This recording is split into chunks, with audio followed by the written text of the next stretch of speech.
Chapter 977. Well. Su Yiyan rubbed her chin and pretended to be deep in thought. Under Hua Chenhuan's intense gaze, she said quietly, I like handsome and rich men who love me more than anything else. They put me first in everything.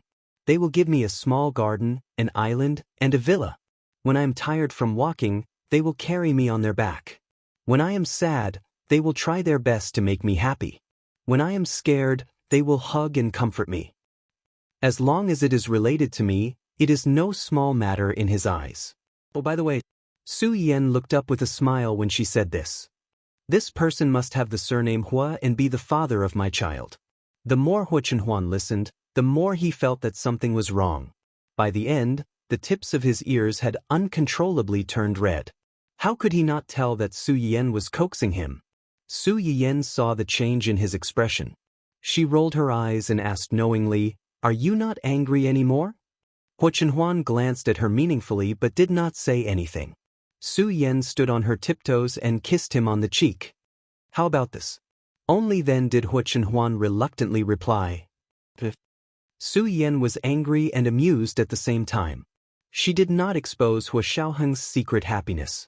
She also did not ask Hua Chenhuan why he did not take the initiative to chase all the men who wanted to get close to her, including Hua Xiaofeng, out of her safe zone since he had already seen through Hua Xiaofeng's feelings for her so long ago and was even jealous.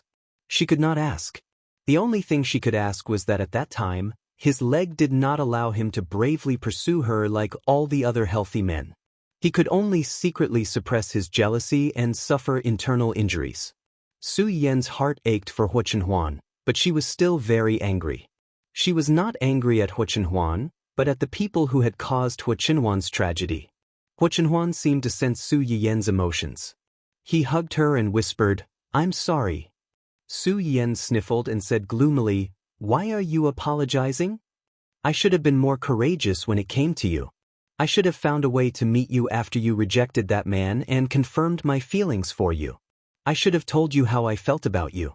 Even if you reject me, it doesn't matter. I will try my best to treat you well and let you know that no man in this world can treat you like I do.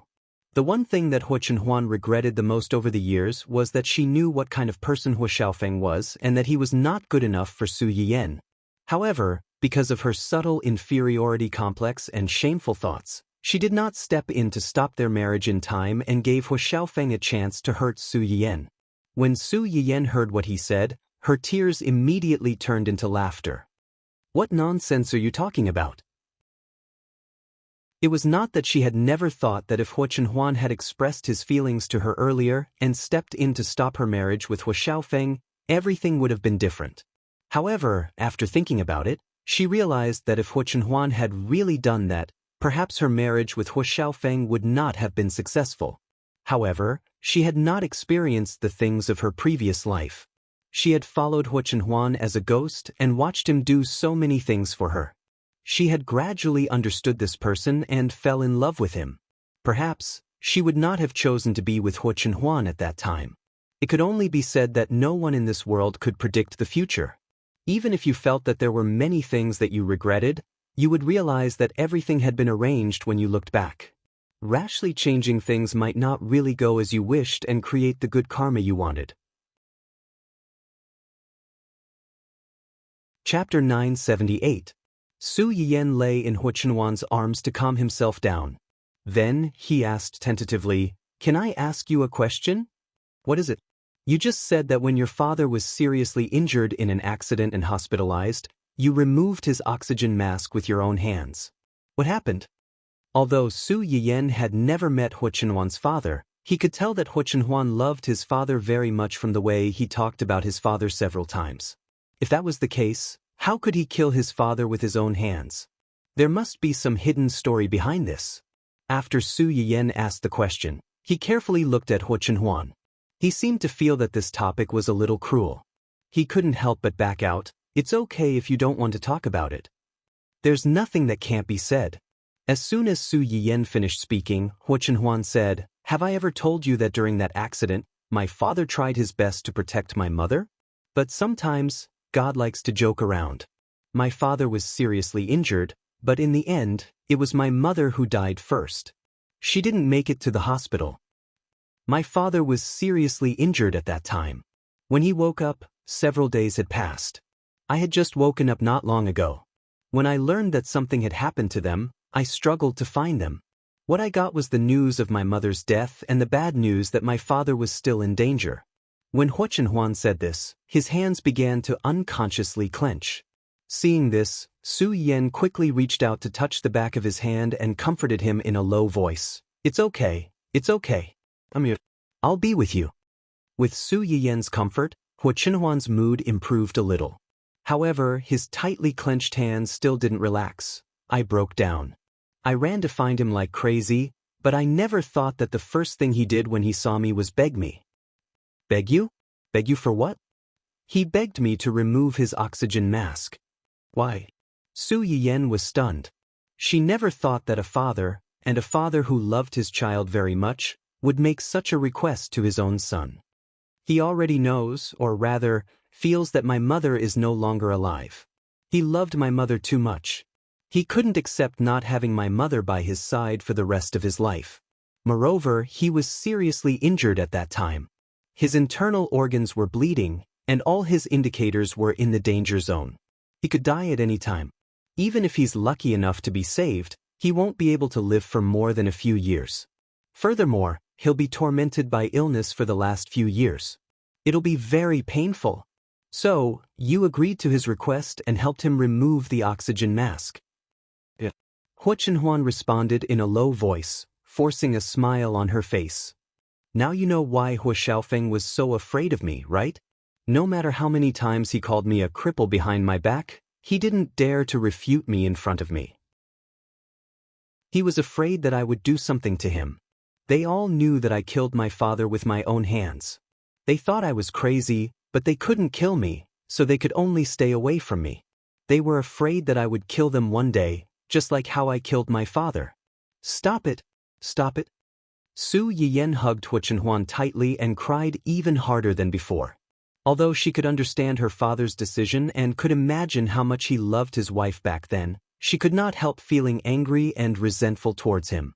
Why should Huo be the one to fulfill your beautiful and heartbreaking love for the both of you?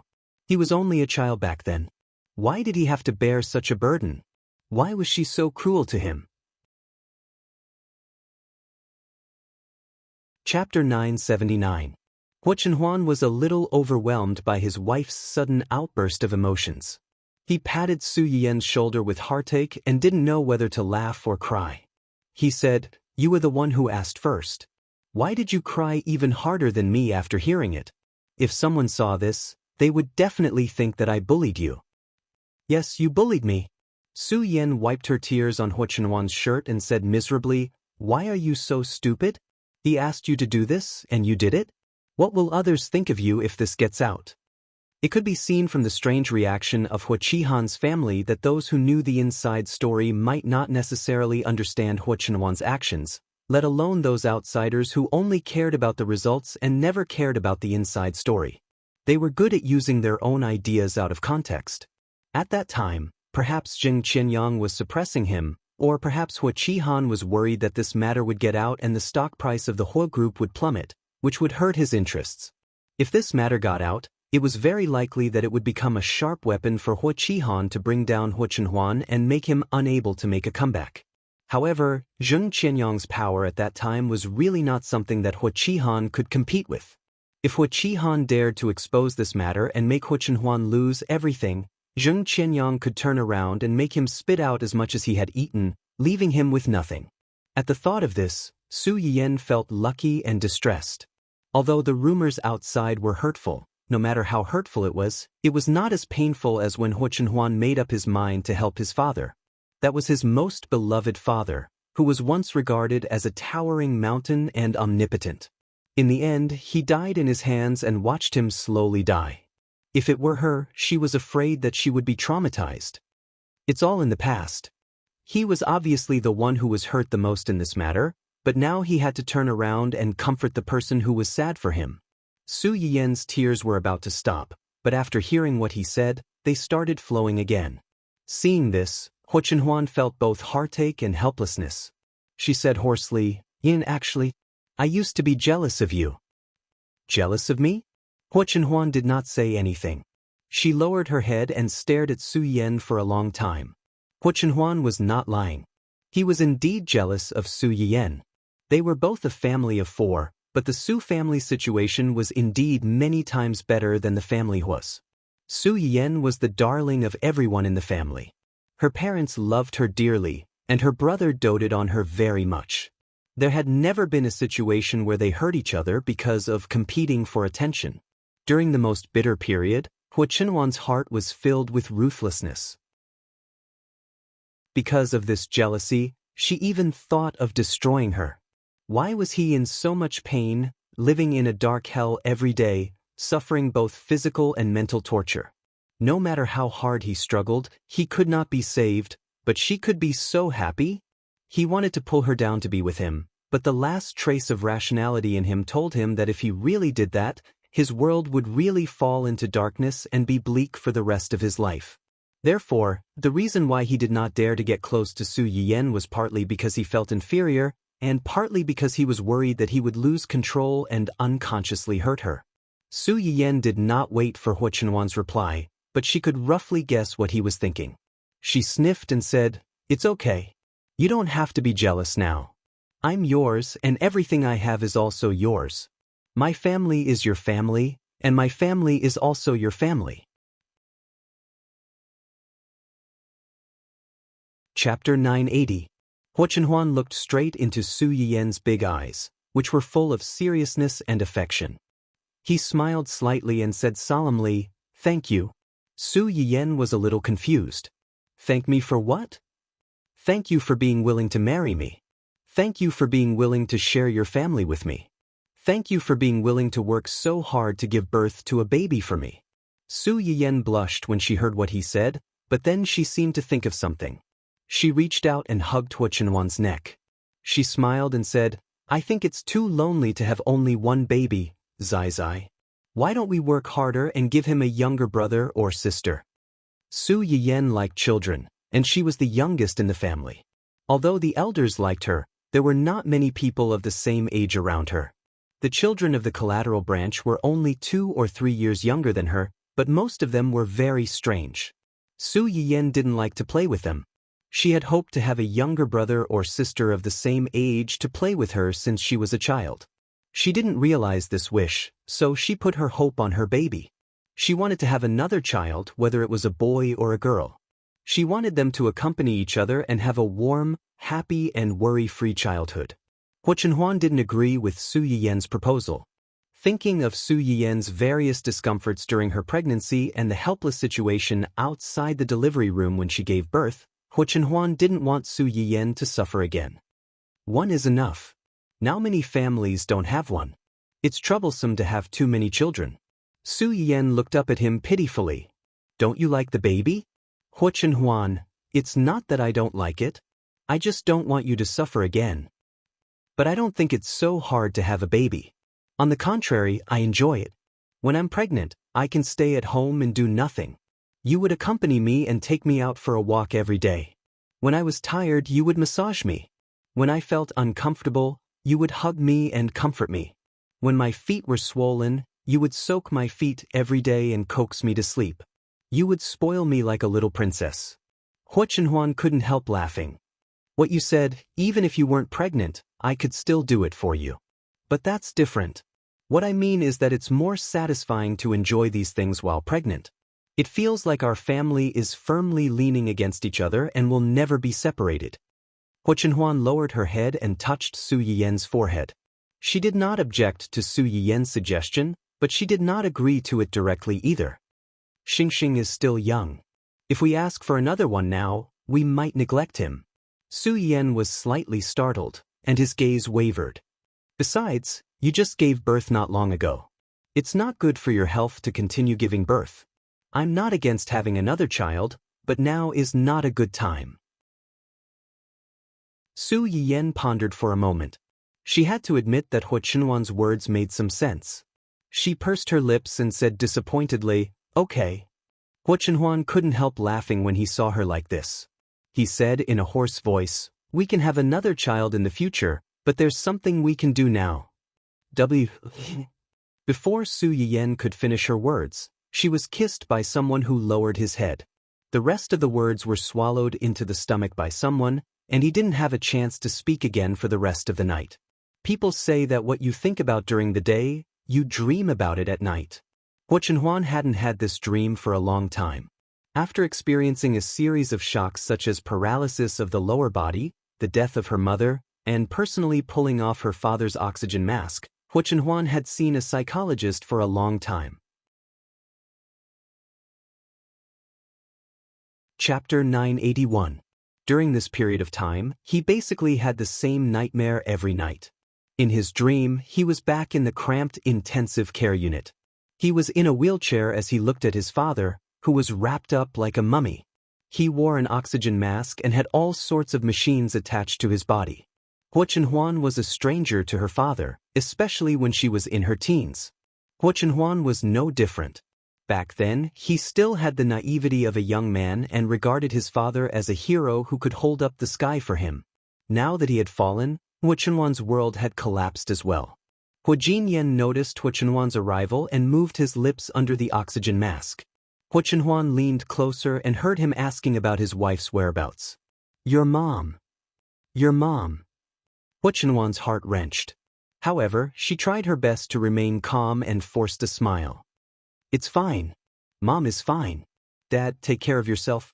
Mom is waiting for you. She is waiting for you to get better. Huo Jinyan did not say anything.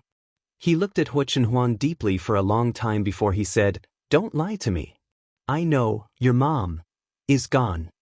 Huo Chenhuan's heart skipped a beat. She was dumbfounded.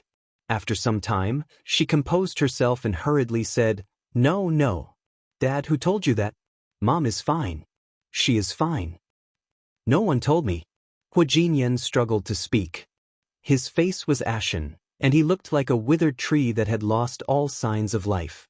He looked old and frail. I could feel it. Back then. I was holding your mom. She was bleeding nonstop, and we were stuck in the car. We kept waiting for someone to save us, but no one came.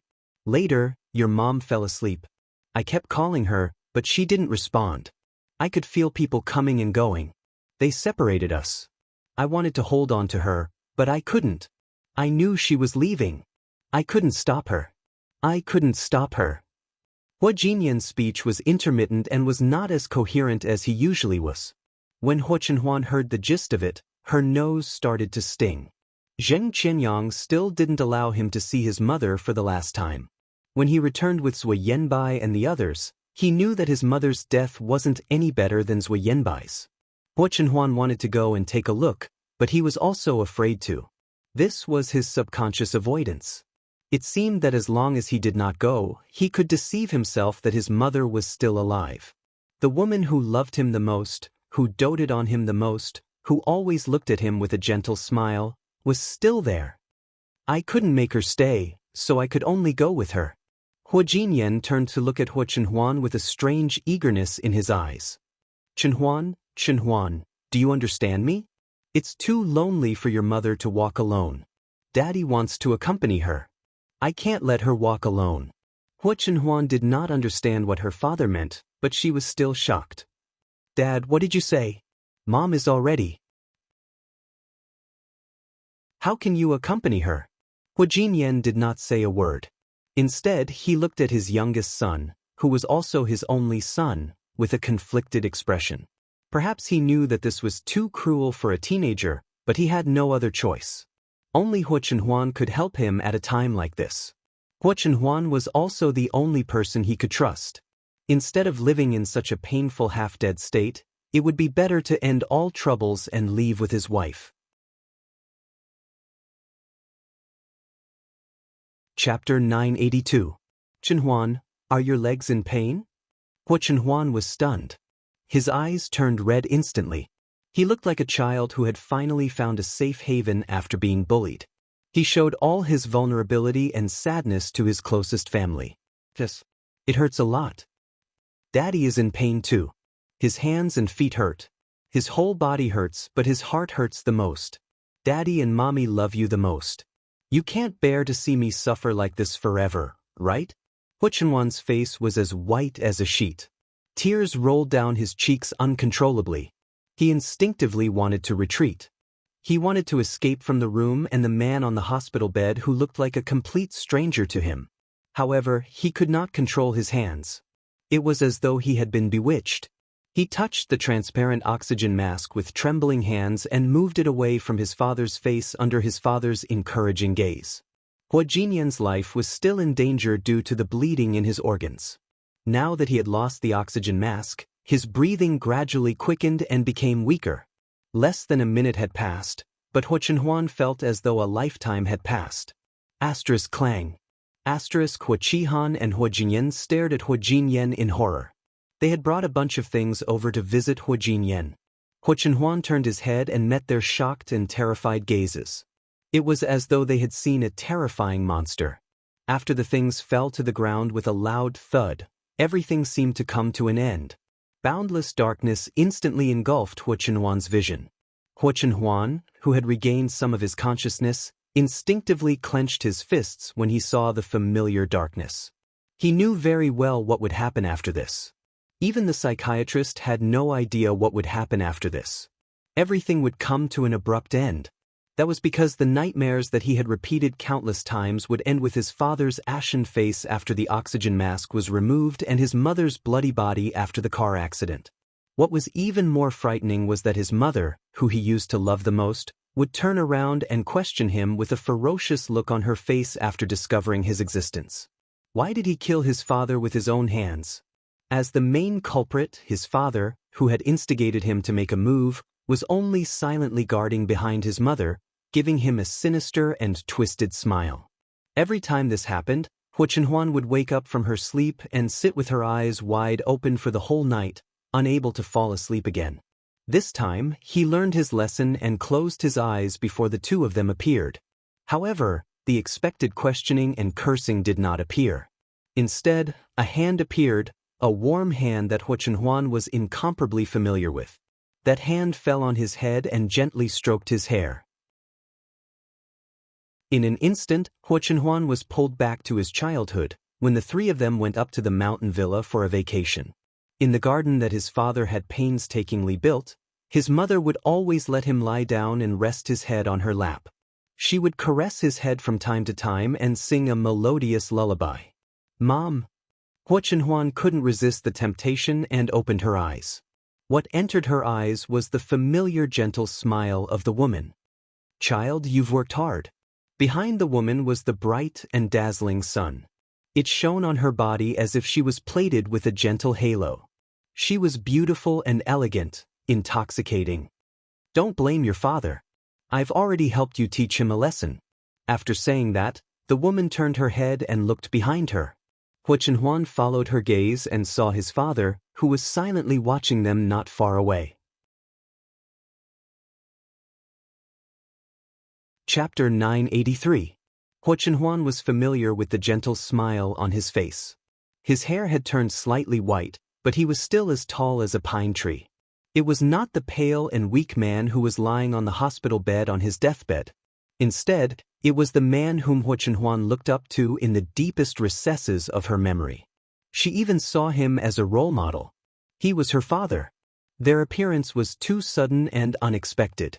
Hu Chenhuan was in a daze for a long time until his mother's voice rang out again, snapping him out of his daze. "It's about time. We should go." "Go? Where to?" Hu Chenhuan's lips moved slightly. She wanted to say something, but she realized she could not make a sound. She could not even move. "It's time for you to go back." Her mother patted Hu Chenhuan's head again. Her gentle voice carried a hint of an elder's love for her child. Hu Chenhuan could vaguely detect a hint of reluctance in her voice. "Live well and treat the people who love you well. Daddy and Mommy will love you forever." Teenagers who were 15 or 16 years old were already taller than their mothers. However, they instinctively crouched down in front of their parents. When they were young, their parents would squat down to look them in the eye and talk to them. His soft lips landed on Hu Chenhuan's forehead. His voice was filled with the blessings and expectations of his parents, as well as their reluctance and worry for him. When he raised his head again, he realized that the person who had been standing in front of him a while ago had already walked away. Hu Jinyan smiled gently and extended his hand to his wife, who was walking over slowly from about 10 meters away. Hu Jinyan interlocked his fingers with hers as well. The sunlight shone on the two of them, illuminating their smiling faces. It was heartwarming and beautiful. They reminded Hu Chenhuan of the warm memories from her childhood. However, back then Hu Jinyan was an accident to this pair of true love.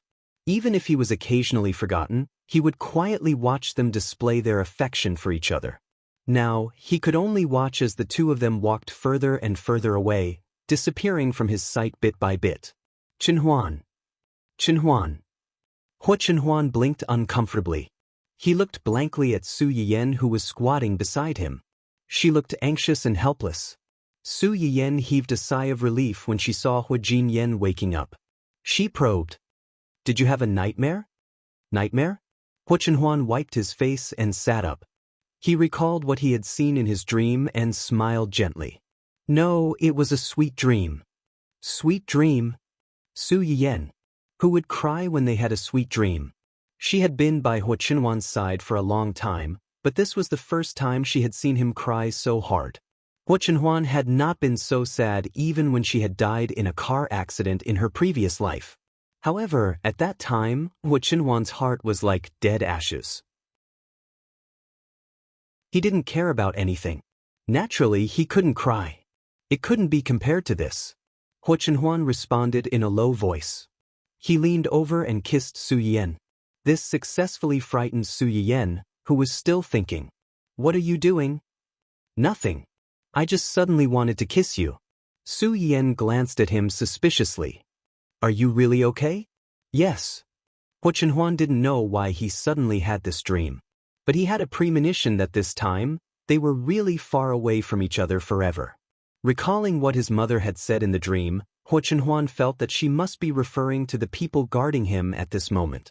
Thinking of this, Hu Chenhuan only felt his heart boiling. He wanted to hug Su Yiyan and kiss her a few more times.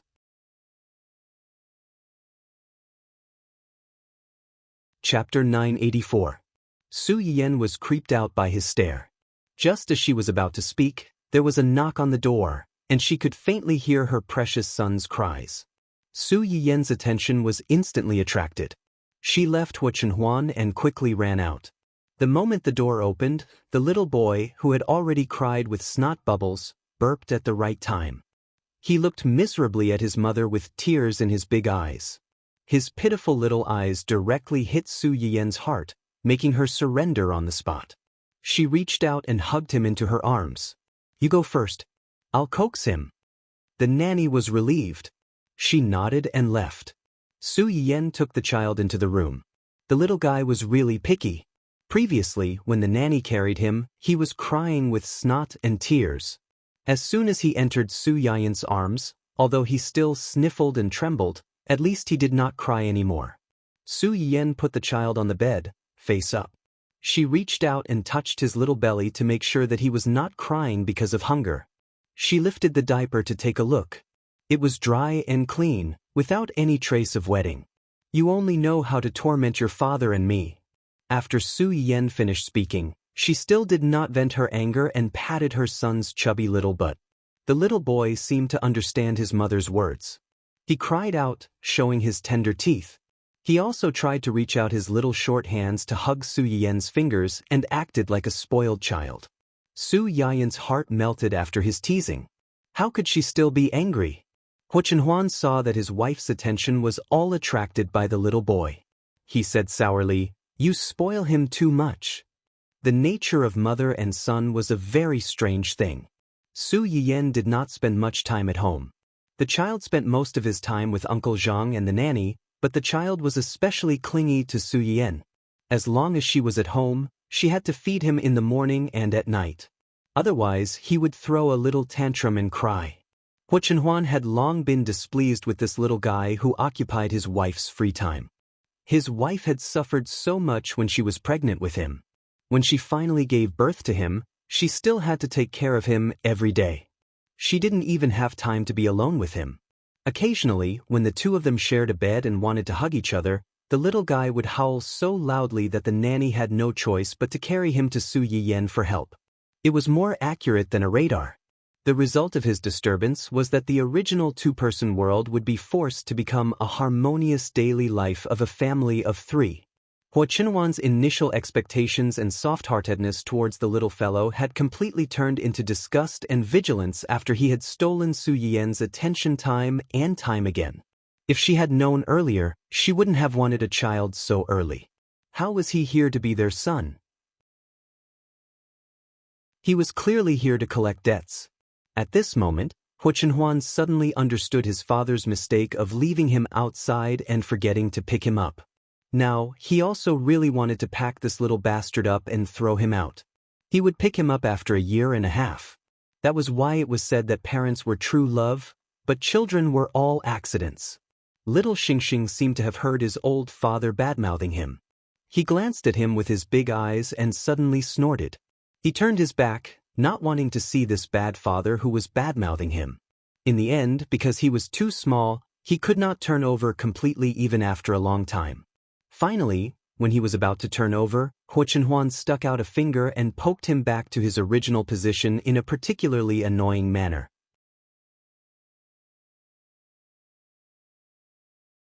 Chapter 985.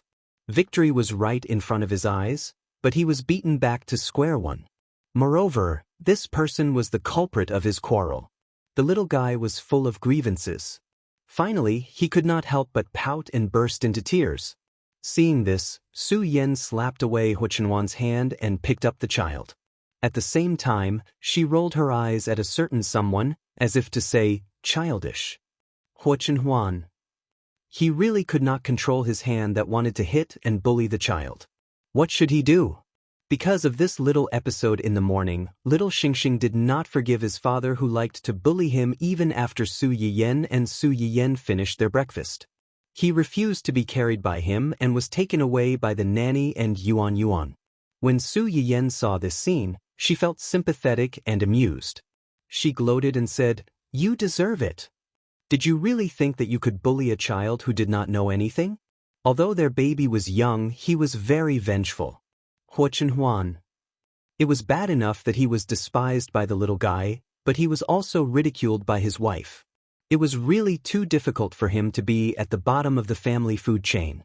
Big Boss Hua, who had lost in his first battle for Hua Jinyao's favor, was feeling extremely depressed. As for Su Yiyen, who was the target of the fight between the father and son, she was in a good mood after watching the drama between the father and son. She had forgotten all the bad things that happened 2 days ago.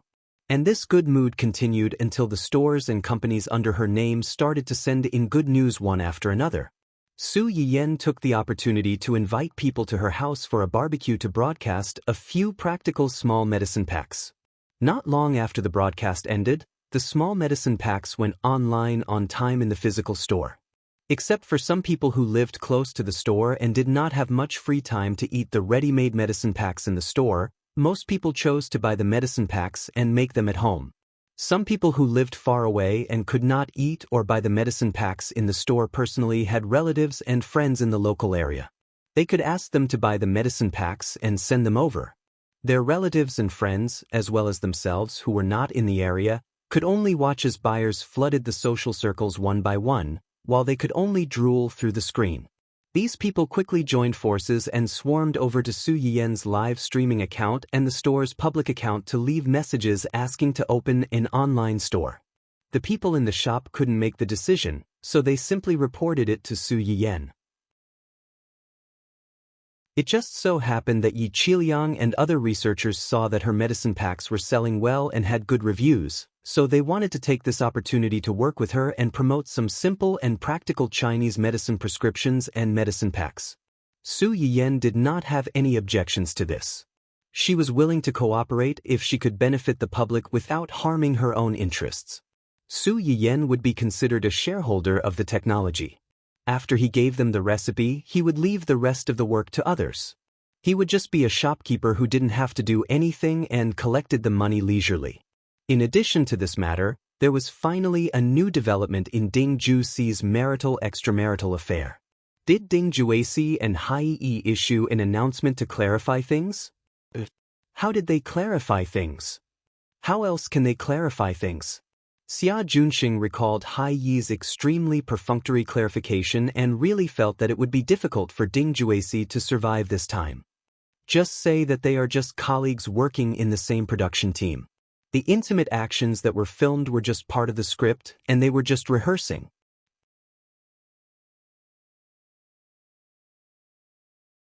Chapter 986. Audition. Su Yiyen's eyes were full of mockery. They have an emotional scene in that drama? Xia Junxing also laughed. Isn't it up to them whether there is or not? Can the crew jump out to refute them at this time? After all, they were the same crew. They were bound together for good or ill. Wen Jingping was fine, but Ding Juesi was acting as the second male lead in that drama. He was already halfway through filming and couldn't be replaced. Otherwise, the loss of the crew was no joke. In order to recover this loss, the crew was bound to be dragged down. Even if there were no emotional scenes, they could still make some emotional scenes for him. If it really didn't work, they could say that the original scenes were deleted because of the negative impact of this incident. Anyway, words were dead, but the people who spoke were alive, so they could say whatever they wanted. As for going to their respective rooms in the middle of the night, it was also to check the script. At that time, there were other people in the room, not just the two of them. Xia Junxing summarized Hai Yi's clarification statement and added, anyway, the reporters who broke the news couldn't have really filmed what they did in the room. Even if they did in a harmonious society, they couldn't publish it even if they wanted to. If they weren't careful, they could easily get themselves implicated. Naturally, they can say whatever they want. Su Yiyen looked up at Xia Junxing and chuckled. The key to this matter is not what they say, but whether other people, especially their fans and investors who are willing to support them, are willing to believe it. After Hai Yi's statement was released, how did the media and Ding Juesi's fans react? What other reaction can there be? After so long, those who wanted to stop being fans have already done so. The rest are mostly die-hard fans who won't shed tears until they see the coffin. Not to mention that Hai Yi art gave them a perfunctory explanation. Even if they didn't give them an explanation, they would find another way to whitewash their idol's reputation from all sides. These people are persistent, but unfortunately, their persistence is in the wrong place and they are fans of the wrong person. Isn't that right? Who hasn't met a few scumbags when they were young? Even I feel a little sorry for them. However, it was only a little. She thought about how these people had insulted and even cursed other artists, reporters, and even rival artists who were in the same period as Ding Juesi but had developed better than him in order to defend Ding Juesi. Xia Junxing felt that the saying like idol, like fan, made sense. One was willing to hit while the other was willing to be hit. If you felt sorry for them, they might even laugh at you for being silly. Unfortunately, no matter how persistent these people are, they can't compare to a single word from an investor. Ever since Ding Juesi became popular, he had been selling his image as a good husband and man. Many business partners wanted to work with him because of his image. Now that he's done something like this, there are a lot of partners who want to hold him accountable for breaking the contract. Those who originally thought highly of him and wanted to work with him definitely won't continue to do so. It doesn't matter whether it's now or in the future. His character has collapsed. His future days won't be easy. Su Yiyen sneered. His life couldn't have been any better. Have you forgotten that he has a powerful father-in-law and brother-in-law? He relied on his wife to start his business, but in the end, he abandoned his wife and children. How ungrateful. Don't people in the entertainment industry believe in luck? If he took the initiative to push out a wife who brings good luck to him, not only will his luck be gone, but the benefits he obtained from her will also be taken back double. This is called backlash.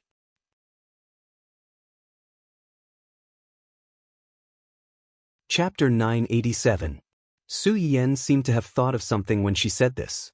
She frowned and asked in a low voice, "Speaking of which, have they divorced?" It's already going through the procedures, but the specific division of property and custody of the two children are a little troublesome. Madame Wang insists on letting Ding Jueси leave the marriage with nothing, and she wants the custody of the two children. Ding Juexi's wife's surname was Wang. Ever since she moved out of the Ding family's small apartment, she insisted that people call her by her original name instead of Madame Ding. It was obvious that she had made up her mind to cut off all ties with Ding Jueси and not have any relationship with him in name anymore. Su Yiyan could understand Madame Wang's thoughts. They were both mothers. When she suddenly found out that the man who had been by her side for more than 10 years was a beast in human skin, she would never let the children she had painstakingly given birth to be by such a person's side. People said that parents were the first teachers of children. With such a teacher, it would be a miracle if the children could learn well. Is Madame Wang's request difficult? There is a certain level of difficulty, but with the Wang family's connections and financial resources, it's only a matter of time before they win the lawsuit. Su Yiyan nodded in satisfaction. When they sign the divorce agreement, we'll expose this matter. Didn't nothing happen? They've already divorced, so how can this be considered nothing? He really treats everyone like fools. His brainless fans like to be fools, but others don't like it. Su Yiyan didn't have much of a grudge against Ding Jueси. She just hated this person. When she saw him, she couldn't help but think of Hu Xiaofeng back then, and it was a low-end version of Hu Xiaofeng. Wasn't it disgusting? By the way, where's Wen Jingping? Has she been in contact with Ding Jueси recently? This time, the matter was not small. Ding Juesi was relatively famous, and he was a married man who had an affair. His image had collapsed, so there were more people following him. Naturally, there were more revelations. On the contrary, Wen Jingping, the third party who destroyed the harmony of other people's families, should have been reviled by everyone, but unexpectedly disappeared without a trace. She didn't come out to cry and cut ties with Ding Juesi. She also didn't jump out rashly like before and try to use her innocent and harmless face to distort the truth and put a dignified name on her actions. Su Yiyan was not used to this. Could it be that because of the male lead's neglect, this female lead, whose protagonist aura had been constantly dropping, finally had some self-awareness and knew how to know her place? It didn't make sense. If she knew her place, she wouldn't have been so impatient to hook up with Ding Juesi, the spare tire, after being ignored by Dou Tianyi for a few months. At that time, Su Yiyan would never have thought that Wen Jingping would unexpectedly pick up a cheat after losing Dou Tianyi. If this cheat didn't work hard to give her advice behind the scenes and repeatedly stop her from acting impulsively, Wen Jingping would have run out to dance. With such a troublesome host, Wen Jingping's system was really tired. Wen Jingping has less contact with Ding Juesi recently. It seems that she has a new target. A new target? Su Yiyan was stunned. She was indeed the Mary Sue female lead who had a lot of spare tires in the original work. It had only been a few days, but she actually had a new target. Was she decisively abandoning the rook to save the king after seeing that the public opinion was in the wrong direction? If it was the situation in the original work, it would be fine. Although Wen Jingping in the original work was also *TSH and flirted with people in all kinds of ways, her heart was Hu Xiaofeng. No matter how much she flirted with this group of people, she kept it within a limit and wouldn't easily cross the line.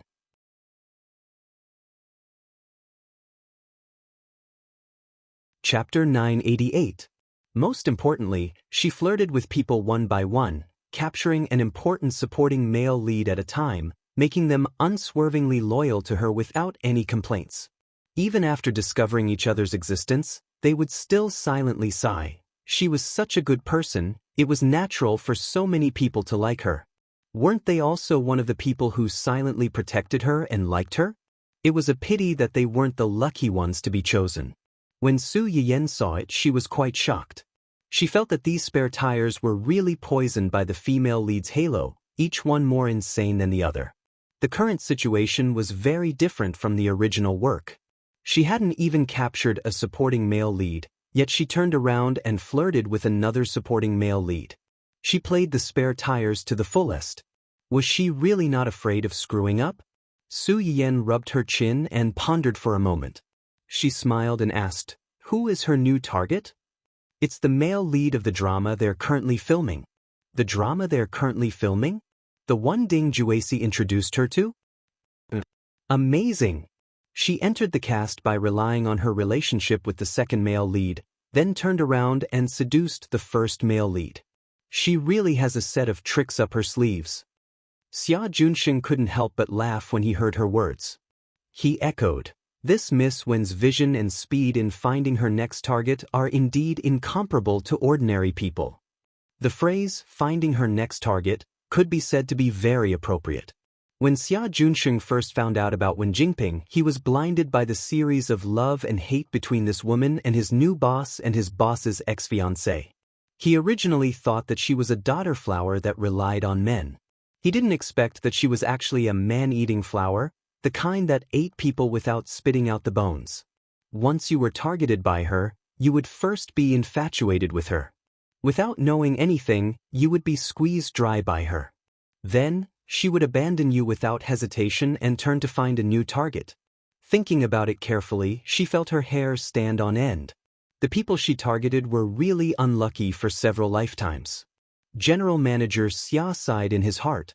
He didn't know that if his boss hadn't pulled his money trees away in time, they would have become the first batch to be sucked dry. Even you think that she has good taste. Who is her new target this time? The male lead of their drama is Yin Jihong, the second young master of the Yin family. Yin family? Su Yiyan pursed her lips and tried hard to recall the original novel's contents. She was certain that the novel did not mention anything about the Yin family, nor was there any particularly important supporting male character named Yin Jihong. Could it be that this was an undeveloped NPC? Thinking up to this point, Su Yiyan's heart skipped a beat. Anyone who had played games before would know that hidden NPCs could turn into big bosses as they played. Could it be that this young master Yin? Seeing Su Yiyan's bewildered expression, Xia Junsheng hurriedly explained, "You might not have heard of it, but the Yin family is a well-known family of actors. Almost every generation has someone who walks the path of acting. Yin Jihong is a direct descendant of the Yin family. His grandfather is a famous senior who is both virtuous and talented. His grandmother was once a famous actress in a play. His parents are singers and musicians respectively. It is said that Yin Jihong's acting skills were passed down to him by his grandfather. He was practically trained in this area since he was young. He could recite lines as soon as he learned how to speak. He could walk as soon as he learned how to walk." Su Yiyan's mouth twitched. He could recite lines as soon as he learned how to speak. He could walk as soon as he learned how to walk? Wasn't this child's childhood too tough?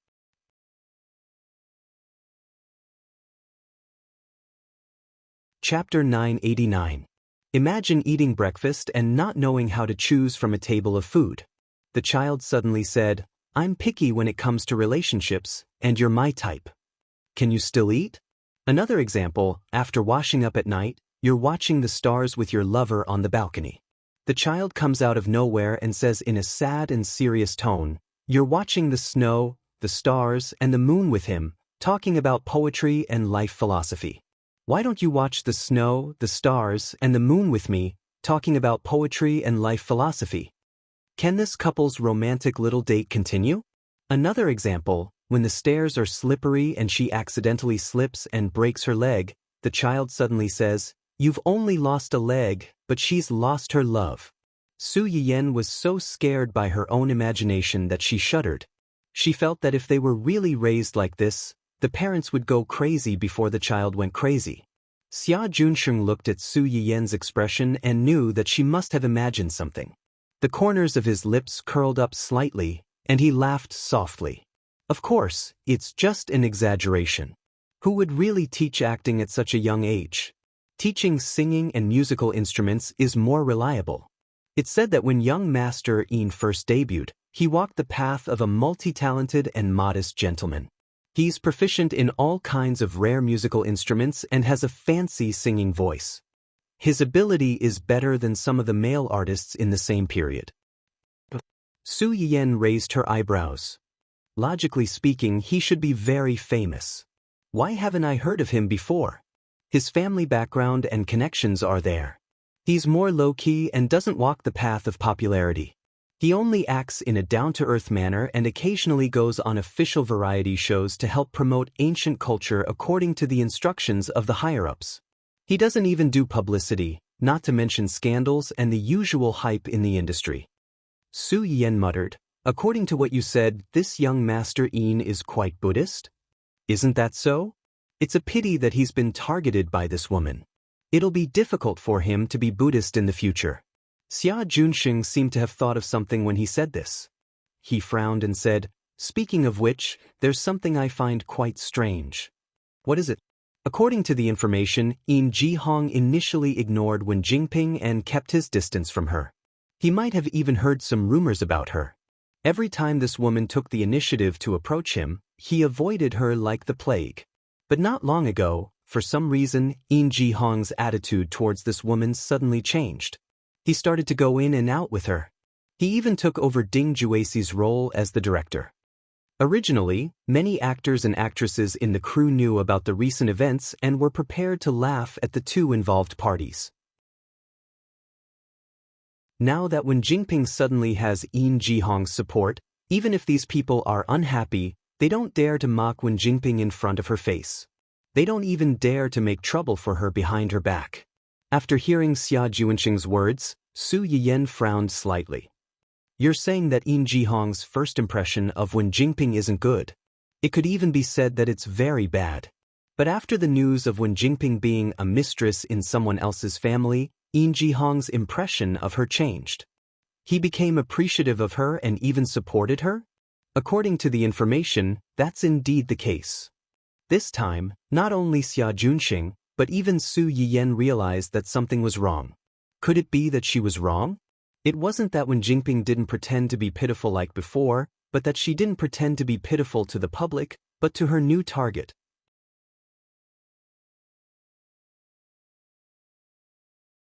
Chapter 990. Or was it because she had already snatched away half of the female lead halo? But was her previous female lead halo so powerful? Su Yiyan's doubts emerged one by one, making her instinctively feel uneasy. This matter is indeed a little strange. Get someone to continue to keep an eye on her first. If she does anything strange, tell me immediately. Su Yiyan was still a little worried as she said, "Don't let your guard down just because she's more well-behaved now. You've also noticed that she's a little strange. People who hate her may suddenly fall in love with her one day. It's impossible to guard against that. Keep an eye on her and you can take precautions." Although Xia Junxing didn't understand why Su Yiyan cared so much about this woman named Wen Jingping, as Su Yiyan said, some people might be born a little strange. They were usually quiet, but they might suddenly jump up and bite you. Although it wasn't fatal, it would definitely hurt. Xia Junxing didn't want to take this risk. Wen Jingping probably didn't expect that the strangeness between her and Yin Jihong would be noticed so quickly. Moreover, the person who noticed it was the person who could control her life and death at any time. The scandal between Ding Juexi and her was so fierce that it caught her off guard. Wen Jingping had been hiding for a few days. It wasn't easy for her to wait for Hai Yi's announcement. She thought that the matter would be over. She didn't expect that not long after this incident, the debut work that she had worked so hard to shoot would be released at this awkward time. Also released at the same time was the blood-sucking, Dancing Red. The result was obvious. The early publicity for Empress was still very strong. In addition, when they filmed this drama, they used the banner of restoring history. Except for some onlookers who were at the forefront and resolutely boycotted Wen Jingping because of the recent scandal of the mistress, the audience had never resolutely boycotted this drama. Some of the audience who were curious about this kind of theme or were interested in history were still very willing to take a look at this drama. As a result, the viewership ratings for the premiere of Empress were not low.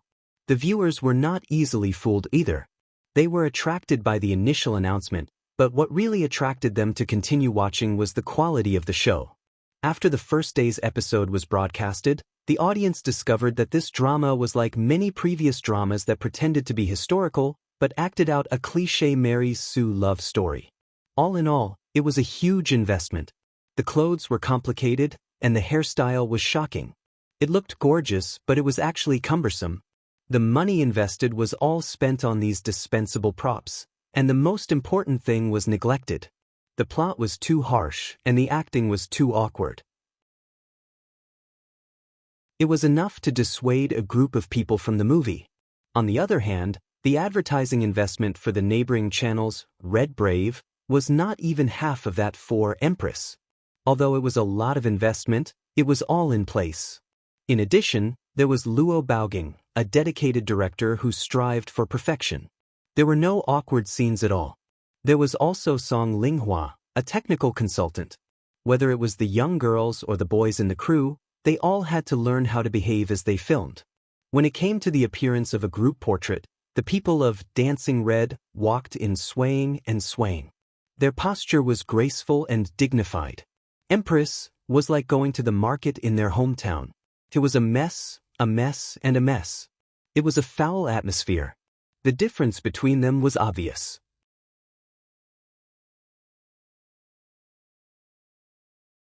Chapter 991. Not to mention, in order to support Xianingxi's screenwriting debut and to promote opera culture, Song Linghua specially invited an old friend who did clothing and even makeup design.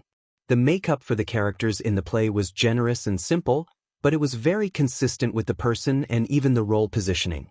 Instead, it sublimated the tone of the whole play and the appearance characteristics of the actors to a certain extent. In the eyes of the outside world, these two dramas had been secretly competing since the beginning of the shooting. They had thought that the two dramas would be evenly matched after the broadcast since they had been fighting so hard before. Unexpectedly, many people could see the advantages and disadvantages of the two dramas on the first day. When Jinping looked at the high ratings of the premiere of Empress happily and imagined that in the near future, she would become a well-known beauty and big star. Wherever she went, fans would pick her up and give her gifts, and she would be the center of attention. As a result, this fantasy only lasted for a day, and it was completely shattered by the ratings and word of mouth like Waterloo. On the second day of Empress's broadcast, the ratings plummeted, and it was not even half of the premiere. All kinds of bad comments filled the comment section at the bottom of the online page, and the rating of the drama was directly reduced from 8 points given for the premiere to 5 points, and it was still falling. Is this a big production that claims to have invested hundreds of millions?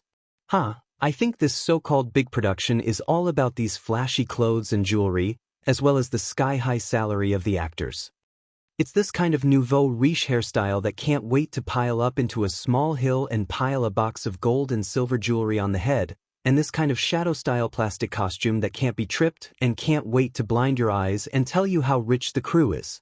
When will these directors and producers understand that whether a drama is good or not depends on the plot and acting skills, and not these messy superficial things?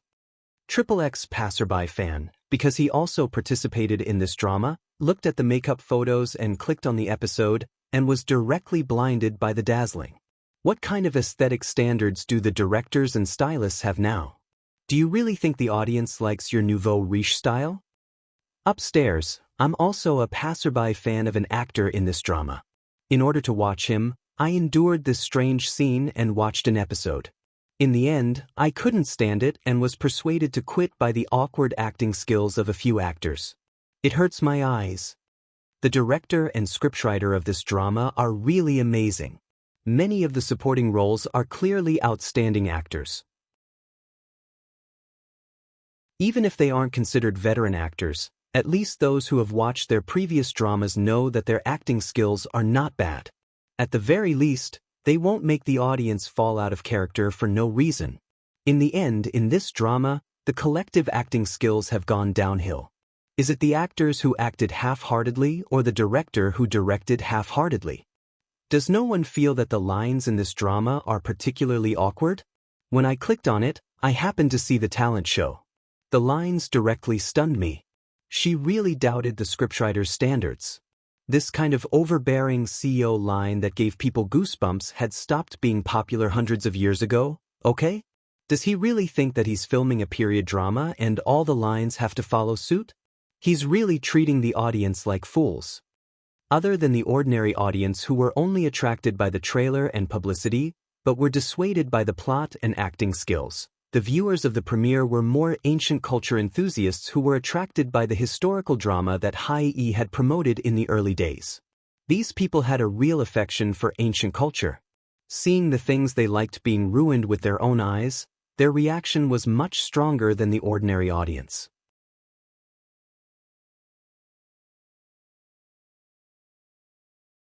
Chapter 992. Ancient Earth culture and history enthusiasts are disgusted. The TV series they are filming is about a legendary figure recorded in ancient Earth history. When I saw this history by chance, I was fascinated by her extraordinary political views and courage. For this reason, when I was choosing a university, I deliberately chose a related major in order to understand more about ancient culture and history, the history related to her. I heard that someone was willing to film her legendary life into a TV series. At first, I was very happy and looked forward to it. For this reason, I even gave up the tutor's big class tonight and risked failing to watch the premiere of this TV series. But it turned out that this TV series was not worthy of my expectations at all. This TV series turned an independent woman with a political mind into a Mary Sue who relied on men to get to the top. Ugh. This comment was from a student majoring in ancient culture. It was obvious that she was really dissatisfied with this TV series. She did not mention the content of the TV series throughout, but the disappointment in her words was obvious. It was worth mentioning that there were many people who agreed with her. Most of these people were also ancient culture enthusiasts and had looked forward to this TV series. No, to be precise, they had looked forward to the period dramas in recent years. Unfortunately, the greater the hope, the greater the disappointment.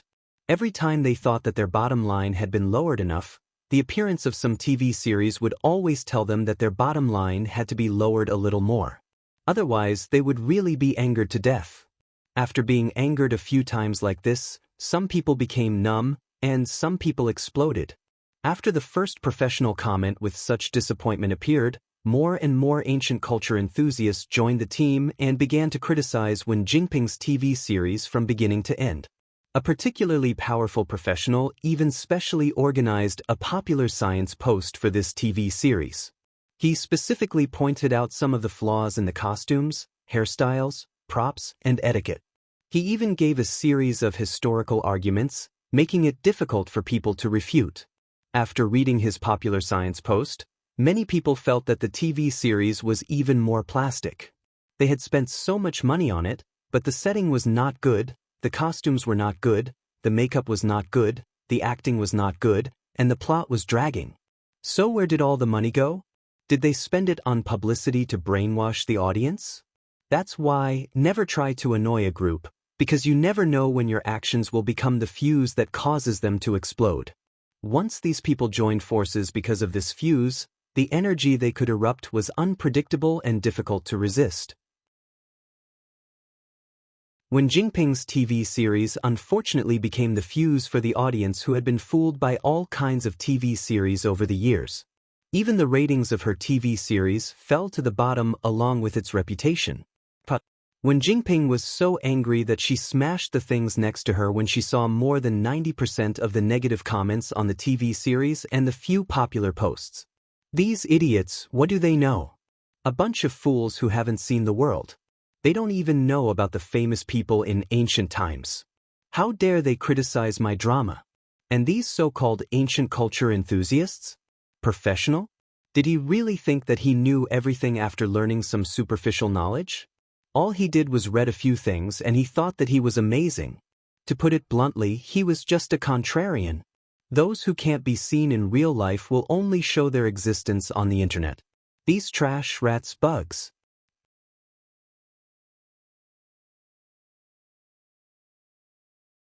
Chapter 993. After venting her anger, Wen Jingping calmed down a little. She seemed to have thought of something and clicked on the comments section of Red Singing. The publicity for Red Singing was actually quite good. Unfortunately, every time there was any movement, another drama would stick to it and deliberately suppress their popularity. Therefore, the premiere ratings of Red Singing were actually a little worse than Queen. This was also one of the reasons why Wen Jingping was so smug. She felt that if her drama suppressed Dong Cheng's drama, she would also be able to suppress Su Yiyan. However, she probably didn't expect that this feeling of superiority would last for a day. As the ratings of Queen plummeted, Red Singing's ratings and reputation steadily increased. They both started with 8 points, but Queen's ratings kept dropping. Meanwhile, Red Singing's ratings had gradually climbed to 5 points, and the comments were all positive. This style, this setting, and this acting are really amazing. Compared to the production team next door, the little brothers and sisters are simply fairies. The plot is also very tight and not dragging. I love it. Above, keep a low profile. Let's not flatter and trample on each other. The most important thing is that the production team next door has Hua Lu Feng and extremely embarrassing acting skills. There's really nothing to compare with our drama. Please don't lower yourself. Thank you. When I looked at the cast before, I was worried that the lead actors were not young anymore. Would they be too old to play the little brothers in their teens or 20s? It turns out that I was too narrow-minded. The age of the stars is different from our age. The little brothers and sisters in the drama are so tender that you can pinch water out of them. I can do it again. It's not just because their skin conditions are good and they know how to take care of themselves. Let's talk about the logistics team of this drama. The stylist is Teacher Shi Meiling. She was a famous stylist in the entertainment industry back then. The most classic dramas such as The Secret History of XX, XX Dynasty, XX Legend, and a series of very good dramas with good plots were all once the white moonlight in my heart.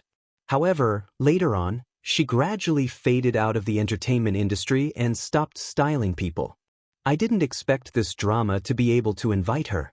Just based on this, I will definitely watch this drama to the end. It's not just the stylist. Look at the director of this drama, Luo Baoging. If you don't know, I suggest you search for it. You will be surprised. There was also a technical consultant. They had hired Song Linghua, Teacher Song. If you didn't know, you could look it up. He was a famous opera master. They had probably specially hired him because of the female lead's identity. From this aspect, it could be seen that the crew was very considerate. Unlike a certain production team next door. Previously, Bloodsucking kept talking about investments. I thought that they had hired some Daluo Golden Immortal as foreign aid. Now, it seems that it's nothing much. The sister above is too outstanding. I said everything I wanted to say. Daluo Golden Immortal was very appropriate. Previously, before the drama was broadcast, the fake reviewers were terrifying. Even if they didn't say anything, they would say that it was a few $100 million investment. We have money, but those who say that are poor people. I went out to search and came back. F***CK, what kind of godly crew is this? No wonder even though he couldn't understand what the female lead was singing, he just felt that her figure was especially beautiful and her temperament was especially good. The most important thing was that her singing was especially mellow and pleasant. When I watched it yesterday, my mother listened to a few lines and immediately ran over to watch it with me. After watching 2 episodes, she still wanted me to call her when I watch it tomorrow. Haha.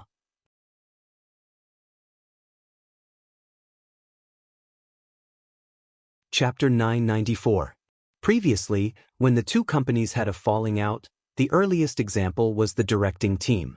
After Hai-Yi poached Pan Yuan, Su Yiyan personally went to invite Luo Baoging to come over and forcefully suppressed Pan Yuan. Therefore, many people knew that the director of their drama was Luo Baoging.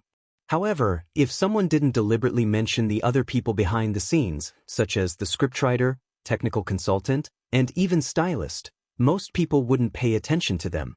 In addition, most of these old artists were used to keeping a low profile and didn't like to create hype. In the beginning, when the production team announced it, they deliberately avoided it and tried their best not to let people disturb these seniors. Now that the drama had been broadcast, spontaneously promoting it was different from the audience actively discovering it. In the early days, when the drama hadn't been broadcast or wasn't popular, spontaneously promoting it was to let the audience watch the drama based on this and pull up the ratings. When the audience took the initiative to discover it, It meant that the drama had already entered the public's attention and had received a certain level of recognition. At this time, the team behind the scenes was only icing on the cake. It would also give people a good impression that the production team was really low-key and doing practical things. Wen Jingping had been so angry that she smashed things when she saw that her drama had been criticized as worthless. Now that she saw that her opponent's drama had such a good reputation and received so much praise, anger instantly rushed to her head. She couldn't wait to pick up the scattered things on the ground and smash them again. These brainless low-class people who don't know what's good for them.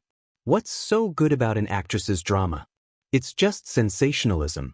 How can it be as big as my drama's theme? Sure enough, although the technological development of people in the future has advanced a little, the taste of entertainment is getting worse and worse.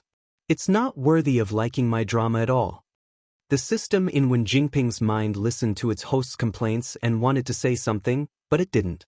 If it wasn't just a string of emotionless data, she was afraid that it would have sent her two rolling eyes. Wen Jingping didn't have any self-awareness at all. She muttered to herself, "These must be fake reviewers. Yes, they must be fake reviewers. Otherwise, why would they only come to find trouble with me and not with the production team? We're both in period dramas. How can their makeup, hairstyle, and even clothes compare to mine? How can they match history? Why do these people just refuse to let me go, instead of educating them? Someone must have deliberately set the pace here." When the system heard this, it couldn't help but grumble in its heart, "Your drama has been flaunting itself as a historical drama since the start of filming, just so you can enjoy the benefits of these ancient culture lovers. The production team next door isn't as pretentious as you guys. From the very beginning, they said that it was a fake background. They just casually added a background for the sake of passing the review to facilitate the plot. Although those professionals were good at arguing, they weren't stupid. Coming to find trouble with you was the right thing to do, but going to find trouble with that person's crew was a scam. No, I can't just sit here and wait for death. I have to hire a water army too. I have to ask the company to help me hire a water army. I also have to delete the comments. I can't let them lead me away." Wen Jingping seemed to have grasped at a life-saving straw. She hurriedly called her agent who had given up on her and asked her to help her deal with this matter. Who would have thought that before she could make the call, another call came in first. "Hello, Miss Wen. I'm Mr. Do's assistant, Liu."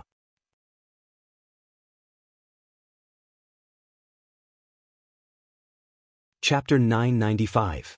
Wen Jingping could not help but shiver when she heard the words, "Mr. Do." She gulped and said carefully, "Mr. Li, what's the matter?" "It's like this. Miss Wen, you should know that the drama you starred in has been released recently." "Yes. Yes, that's true. I took a look. The ratings for the premiere of the drama are alright." No matter what she said, as long as she said the word, but, it was easy to cause problems. Wen Jingping naturally knew this. Her heart skipped a beat, and her expression stiffened for a moment. But other than the premiere, the ratings for the drama have dropped significantly in the later stages. The reputation of the drama doesn't seem to be good either. This is just a temporary thing. The audience for dramas with this theme is more picky, and some people don't like to watch dramas. They will wait until the drama is over before starting from the beginning. A temporary drop in the ratings doesn't mean anything. I believe that our drama is so good that the ratings will slowly climb back up in the later stages. I hope so. Li Yu's tone did not fluctuate at all. It seemed that she was not very interested in this. As an employee of the same company, I naturally hope that Miss Wen's drama will be a hit. But I have to remind Miss Wen not to forget the bet you made with Mr. Do. Wen Jingping's face turned pale. She said stiffly, "I don't quite understand what you mean." "Miss Wen, you promised Mr. Do that as long as you were the female lead of the drama, you would be able to shoulder the ratings. Even if you couldn't generate revenue, you wouldn't let the drama suffer a loss. But now, the drama has just been released. Everything is unknown." Wen Jingping's head was covered in cold sweat. She interrupted Li Yu before she could finish speaking. Li Yu was silent for a moment. Then she suddenly laughed. "Miss Wen is right. The drama has just been released. Everything is unknown. I just want to remind Miss Wen that if the ratings for the later stages of the drama really rise like you said, it'll be fine if the initial investment is recouped. But if it loses money, I'm afraid Miss Wen will have to find a way to cover the losses yourself. Why? Wen Jingping was so scared that she blurted out in a fishy voice. After she finished speaking, she realized that it was inappropriate and hurriedly tried to salvage the situation. I mean, the success or failure of a TV series is not just about the heroine. What you just said is, the success or failure of a drama isn't just a matter of one person. But Miss Wen seems to have forgotten that you were the one who personally made this bet with Mr. Do. Could it be that Miss Wen wants to go back on her word now? I didn't mean that. Liu didn't give Wen Jingping a chance to refute and continued. Also, why are the male and female leads called male and female leads? It was because they had the most scenes in the drama and were the most popular. In other words, they were here to boost the viewership ratings. Unfortunately, your drama is a female lead drama, so no one else has as many scenes as you do. To put it bluntly, as the female lead of a major female lead drama, if you can't even handle the viewership ratings, what kind of female lead are you? Now that the ratings of the drama are not increasing, and the investors are losing money, who else can I blame but you? Miss Wen, please be clear about one thing. I'm here to inform you, not to discuss it with you. You only have two choices. 1. Pray that the drama can really come back from the dead and boost the viewership ratings. 2. Work hard to earn money and pay the compensation.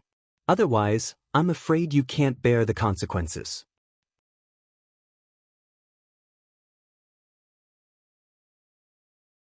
Chapter 996. Liu didn't give Wen Jingping a chance to respond and immediately hung up.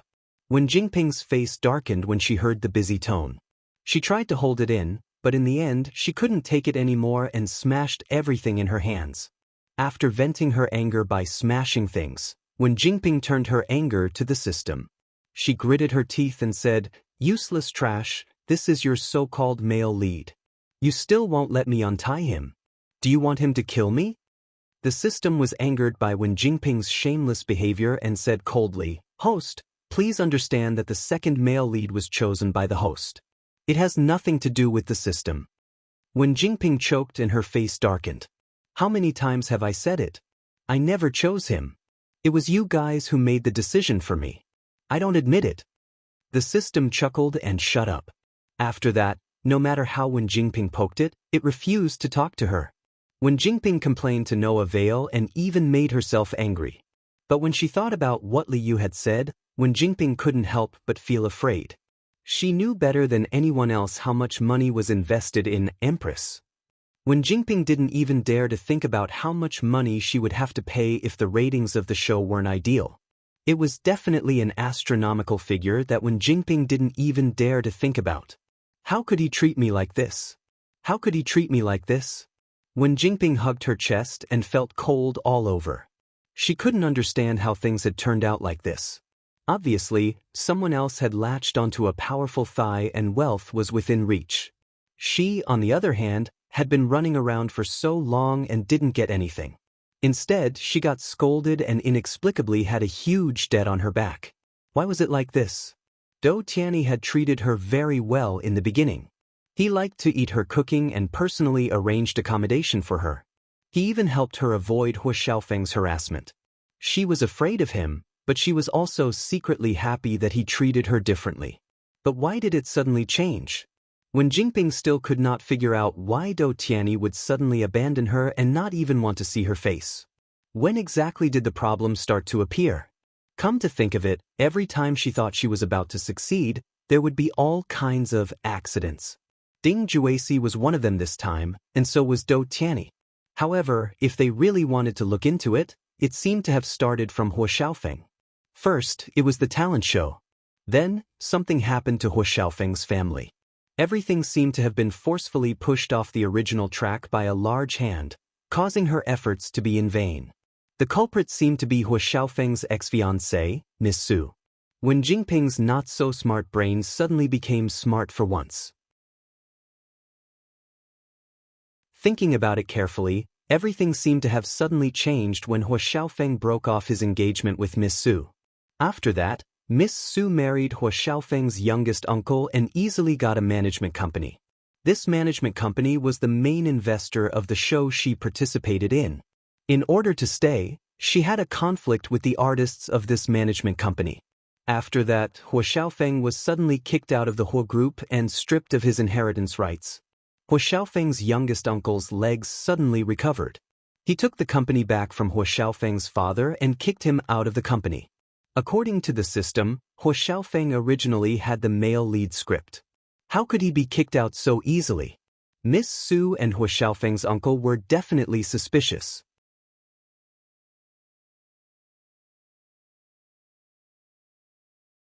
Chapter 997. However, so what if when Jingping knew that there was something wrong with Su Yiyan? She could not even protect herself in her current situation, let alone find trouble with Su Yayan and Li Wuyo. Thinking of the huge debt she was about to bear, when Jingping was afraid and resentful. She could only pin all her hopes on the last straw. No, I can't just admit defeat. So much money. Where am I going to find so much money? When Jingping paced back and forth with a pale face. Suddenly, she seemed to have thought of something and her eyes lit up. In Jihong, yes, as long as he's willing to help. There's still a chance for everything to turn around. After Ding Juexi's accident, when Jingping exchanged all the goodwill she had gained from Ding Juexi into props and threw them all to In Jihong. This made In Jihong's attitude towards her change significantly, allowing her to stay alone in the crew and not be affected by Ding Juexi's scandal. Now, when Jingping had no other choice. In Jihong was her last hope. As long as she caught him and made him loyal to her, she could make a comeback. Understanding this, when Jingping gritted her teeth and decided to use some extreme means. Su Yiyan didn't know about the twists and turns inside Hai Yi, let alone that when Jingping had been forced into a desperate situation and accidentally suspected her. Following the popularity of Dancing Red, Su Yiyan also welcomed an uninvited guest. Director Luo Antisong, why are you here? Su Yiyan looked at the few elders sitting in the hall, blinked, and took the initiative to ask, "These are, President Su is back." As soon as Su Yiyan finished speaking, Luo Baoging and the others didn't say anything. Xia Ningxi had already stood up and rushed to Su Yiyan's side. Her eyes were shining and she smiled a little foolishly. Su Yiyan had goosebumps from her smile and instinctively took a step back. Just as he was wondering what had happened to the little girl, he heard her lower her voice and shout excitedly, "Host, Su Yiyan!" Alright, the case was solved. Someone had tipped them off. She shouldn't have trusted that brat from the Lan family too much. You know? Did Miss Sun tell you that? Su Yiyan's words were tantamount to admitting that Xia Ningxi called him a streamer just now. The light in Xia Ningxi's eyes became brighter. If it weren't for the elders on the scene, she would have rushed forward to give Su Yiyan a big kiss. Xia Ningxi kept nodding while flattering Su Yiyan with tears in her eyes. I didn't expect it to be you. Sob sob sob sob. Did I succeed in chasing after my idol? No, the streamer is Dong Cheng's boss. I've worked with Dong Cheng before. Therefore, the streamer is also my boss. Streamer, does your company still need screenwriters? You'll bring your own script, work hard without complaint, and don't need a salary. You'll only need to pay for 3 meals. Su Yiyan laughed and said helplessly, our company doesn't provide 3 meals. 1 meal is fine, or 1 meal a week. I'll pay for it out of my own pocket. I only need a number. Xia Ningxi was afraid that Su Yiyan would refuse. She looked up at Su Yiyan eagerly and tried to sell herself. The streamer has promoted employee benefits in the live broadcast room before, right? I don't ask for much, and it doesn't need to be free. I can pay for it. I just want to be able to cut in the employee queue. Once a week, no, once a month, I'll get a number. Streamer, please accept me as a diligent and lovable social animal. Su Yiyan. No, girl, do your family know that you're selling yourself so conscientiously?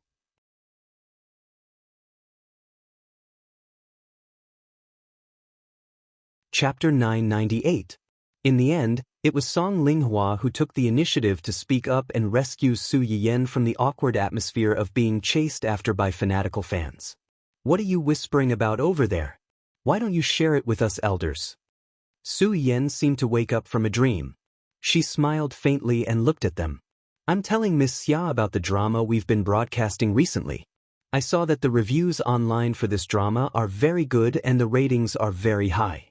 It's all thanks to you, Director Luo, Miss Xia, and the rest of the crew. When Luo Baoging heard Su Yen praise their drama, he looked a little proud.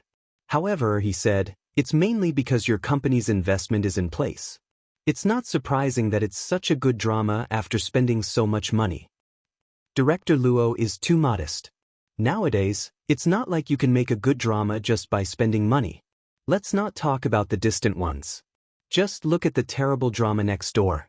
They spent no less money than our drama, but what happened in the end? Look at how many people on the internet are saying that they're good. It's all because they don't have good directors and consultants like you and Auntie Song. No matter how good the actors and the script are, it's all ruined. Speaking of the recent success of Red Brave, the person who regretted it the most was director Pan Yuan, who was originally invited by Dongqing Entertainment to direct the drama, but later broke the contract and jumped ship to Hai.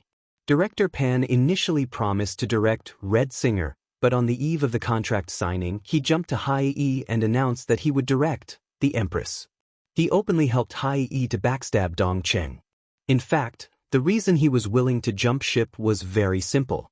Compared to Dongqing, Hai gave him more remuneration, more promises, and more generous treatment.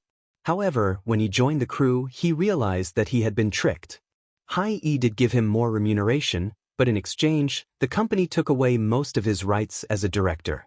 They were both big historical dramas, but Dongqing didn't interfere with the selection of the crew, the scriptwriter's adaptation of the plot, or even the replacement of the actors. He had given Luo Baoging almost all of the rights in the production team, giving him the greatest amount of trust. Hai was different. From the casting of actors to the plot, and even some friction during the filming process, the director had almost no say in it. The final result was that the drama wasn't very good. The ratings weren't good, and many of Hai's empty promises couldn't be fulfilled. In addition, in order to step on Dongqing, Hai Entertainment had publicized the fact that he directed Empress to everyone.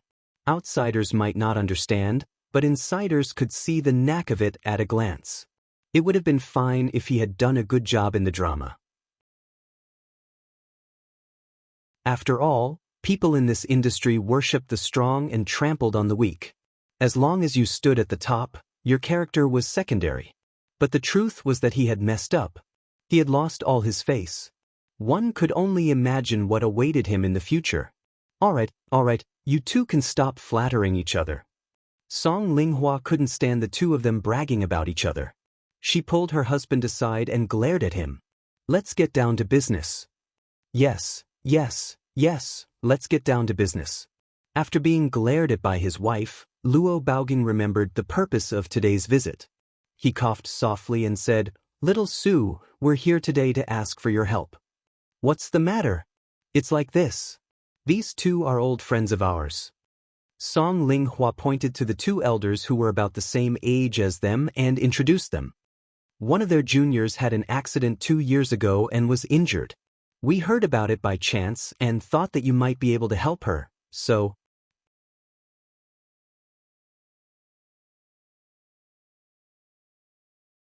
Chapter 999.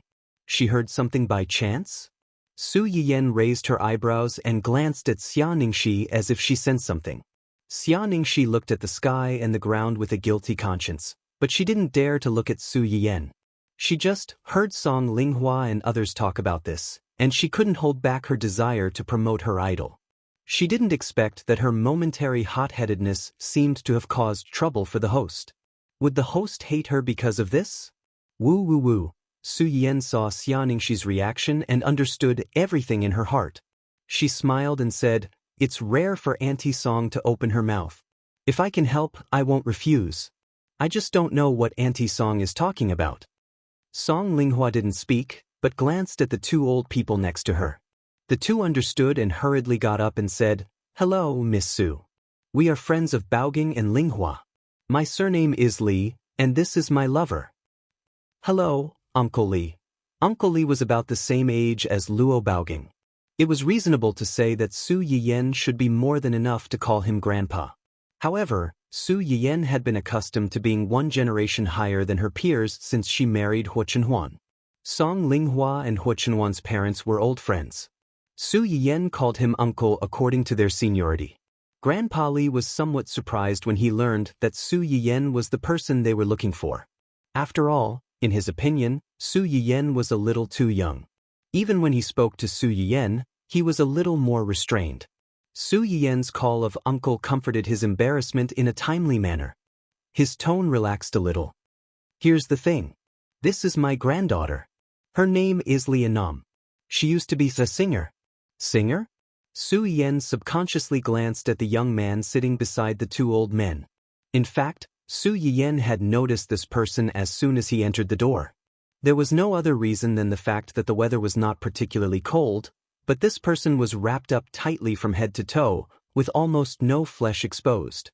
Even his face only revealed a pair of lifeless eyes. It looked inexplicably strange. Seeing Su Yiyen's curiosity about his granddaughter, Grandpa Li's eyes flashed with a touch of sadness.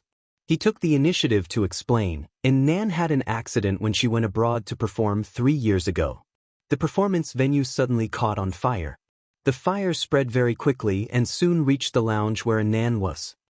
When Grandpa Li said this, Lianam's dead eyes moved slightly, and one could faintly see his unwillingness and resentment. Although the rescue team arrived in time and Nan barely survived, the fire still left her with scars all over her body and took away her throat. Hearing this, Su Yiyen narrowed his eyes. He could roughly guess why these people were looking for him. He also finally understood why the person in front of him was wrapped up so tightly. Fire can be really scary sometimes.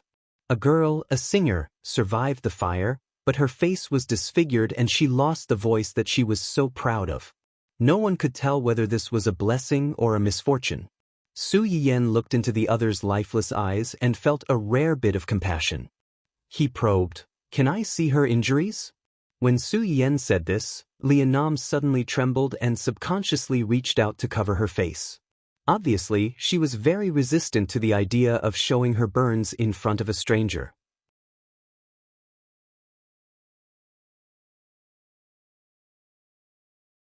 Chapter 1000. Grandma Li was sitting next to Lianam. She quickly hugged her granddaughter and comforted her gently. Su Yiyen did not expect her to react so strongly. She touched her nose and said awkwardly, "If you feel offended, then forget it." Grandpa Li frowned and hesitated. No matter how much he doubted Su Yiyen's ability, they came today with a glimmer of hope. If they did not even show her the wound, how could they ask for help? Thinking of this, Grandpa Li finally stopped hesitating. He walked up to his granddaughter and said in a hoarse voice, "Nan, let's just let Miss Su take a look. Just one look. Grandpa knows that you're upset and that you don't want anyone to see your face, but Miss Su is not just anyone. Maybe she really has a way. Don't be afraid, Grandpa and Grandma are here." Song Linghua and the others quickly said, "That's right, Nan. If you mind, we can leave. Just let little Su stay behind and take a look for you, okay?" Song Linghua and her husband were old acquaintances with Grandpa Li and his wife. They had been in contact with each other all these years. Therefore, they doted on each other's juniors. Otherwise, they would not have put aside their pride and come to Su Yiyen for help. Lianam listened to everyone's words. Not only did she not calm down, but she reacted even more strongly. She clutched the edge of the gauze tightly and her whole body tensed up. She was like a fully drawn bow that could break at any time. Seeing this, the elders also felt a little distressed and decided to retreat at the same time. At this moment, the child's cries suddenly rang out, breaking the tense atmosphere in the room. When Su Yiyen heard the crying, she did not care about the guests present. She quickly went up and took the child from the nanny. "What's wrong? Do you miss your mommy? Kiss kiss, muama, don't cry, don't cry." The child's temper came and went quickly. After being coaxed by Su Yiyen for a while, he stopped crying. He sobbed and grabbed onto Su Yiyen's clothes, looking extremely pitiful. "Woof woof." Dun Dun and its silly son were still circling around Su Yiyen's feet, barking incessantly. When the little guy heard the dog barking, he pouted his mouth and was about to cry again. He looked as if he had been greatly wronged. Seeing him like this, Su Yiyen immediately became nervous and asked in a low voice, "Why are you crying again? Did Dun Dun and the others bully you? Tell Mama. Mama will help you vent your anger." The little guy seemed to understand his mother's words. He waved his little chubby hand that was like a lotus root and cried out non-stop. It was as if he was complaining. The nanny at the side explained in a timely manner, "Just now, I brought little young master to play with the pink ball that young madam bought previously. Little young master likes that ball very much. Every time he finishes drinking milk, he must pat that ball." Perhaps because he was particularly happy today, he used a little too much strength to pat the ball and it flew away. I was about to carry him over to pick it up when Silly Boy ran out from somewhere. He bit the ball and ran away. Later, I don't know where he hid it. I couldn't find it no matter how hard I tried. Little young master cried. Su Yiyen really did not expect such a thing. She was angry and amused at the same time. She lowered her head and rubbed her son's chubby face. Okay, it's just a small toy. Let Silly Boy bite it back for you. It's fine if you can't find it back. Mama will buy you a new one. Crying over such a small thing, I didn't expect our baby to be such a crybaby. The little guy was poked in the nose by his mother and snorted in dissatisfaction. He buried himself in Su Yiyen's arms and was unwilling to look up.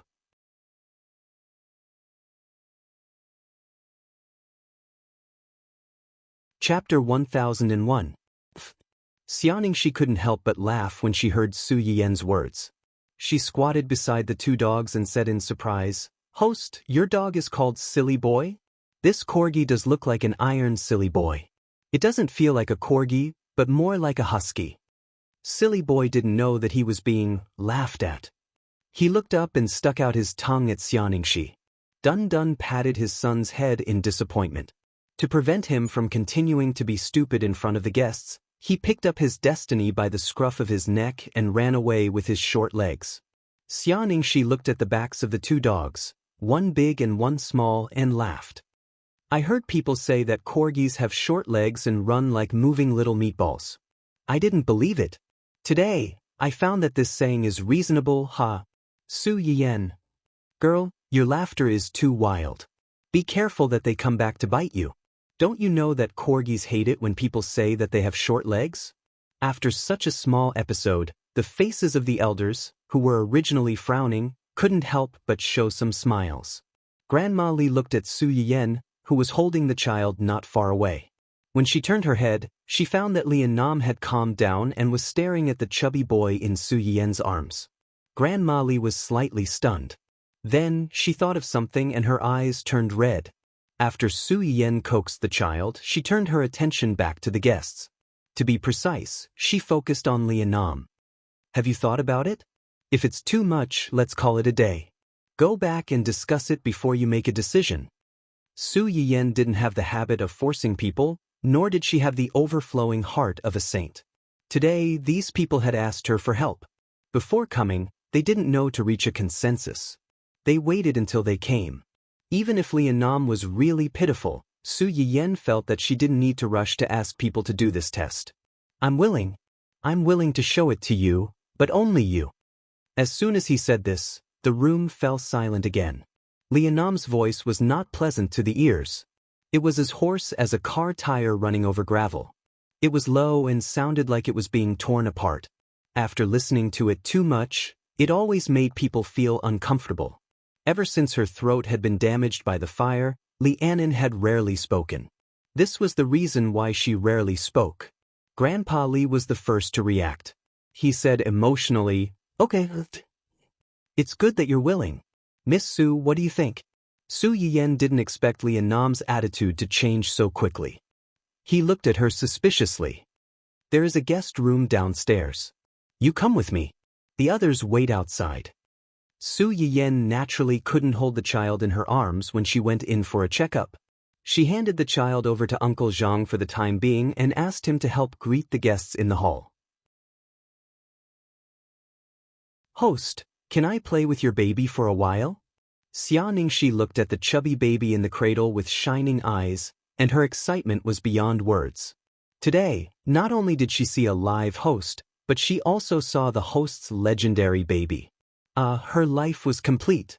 Su Yiyan saw Xia Ningxi's little thoughts and didn't stop her. "Okay, but my baby is a little afraid of strangers. He likes to be noisy. You can just watch. Don't touch him. If you make him cry, no one can coax him." Xia Ningxi hurriedly said, "Okay, I'll just watch. I promise I won't touch him."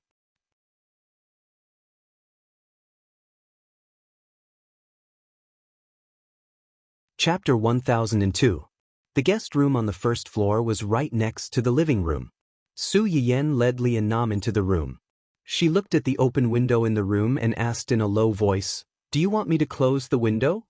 Li Annam pursed her lips and nodded slightly. Su Yiyan didn't mind. She walked over to close the window and drew the curtains.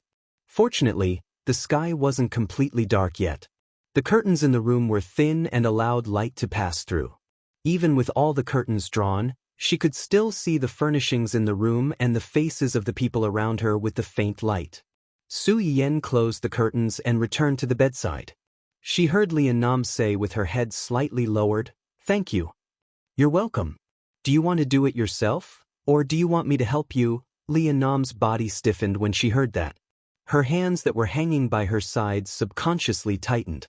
The two of them were in a deadlock for a while. Li Annam's hands trembled as she slowly removed the bandages covering her face and neck. When the last layer of bandages fell off, Su Yiyan realized that the person in front of her was much more severely burned than she had imagined. The excessive burns left scars and pink keloids on her face. There were some signs of shrinkage in the depths of her cheeks and chin, making her facial features look strange. If she suddenly saw such a face at night without any mental preparation, she would most likely be frightened and might even have nightmares. No wonder she had such a big reaction when she said that she wanted to see her injuries. If it were her, she wouldn't want anyone to see her in such a hideous state. No, to be precise, if she had become like this, Su Yiyan wasn't sure if she would have the courage to continue living. After a short moment of shock, Su Yiyan took the initiative to walk to Li Annam's side and asked in a low voice, "Can I touch it?" Li Annam clenched her hands into fists. She resisted the urge to wrap the bandages back and nodded slightly. She didn't even dare to look at Su Yiyan. She was afraid that she would see fear and disgust in her eyes. She was even more afraid of seeing her own ugly and twisted face in her eyes. Su Yiyan got Li Annam's permission and reached out to touch her face. She carefully felt the keloids and some uneven scars on her fingertips. "You have these on your body too? It's that serious?" Su Yiyan muttered, "It's a little troublesome." The light in Li Annam's eyes dimmed instantly. Su Yiyan didn't try to comfort Li Annam to comfort. She said, "I can't just rely on myself, your injuries, I can't do it. From the scars on your face, I can see that after you were rescued, you should have quickly undergone skin grafting surgery. This is correct. Your burns are too severe. If we don't stop the wounds from festering, we won't be able to save your life." But skin grafting can only heal your external wounds. Skin grafting alone won't be able to heal the burns that are too deep. The only choice you have now is plastic surgery. Fill this part back to its original state and stretch the skin. Li Annam was silent for a long time and said, "I know it's useless." Over the years, her family had never given up on finding a better treatment for her injuries, as well as her face. Li Annam had heard what Su Yiyan had just said from several doctors before.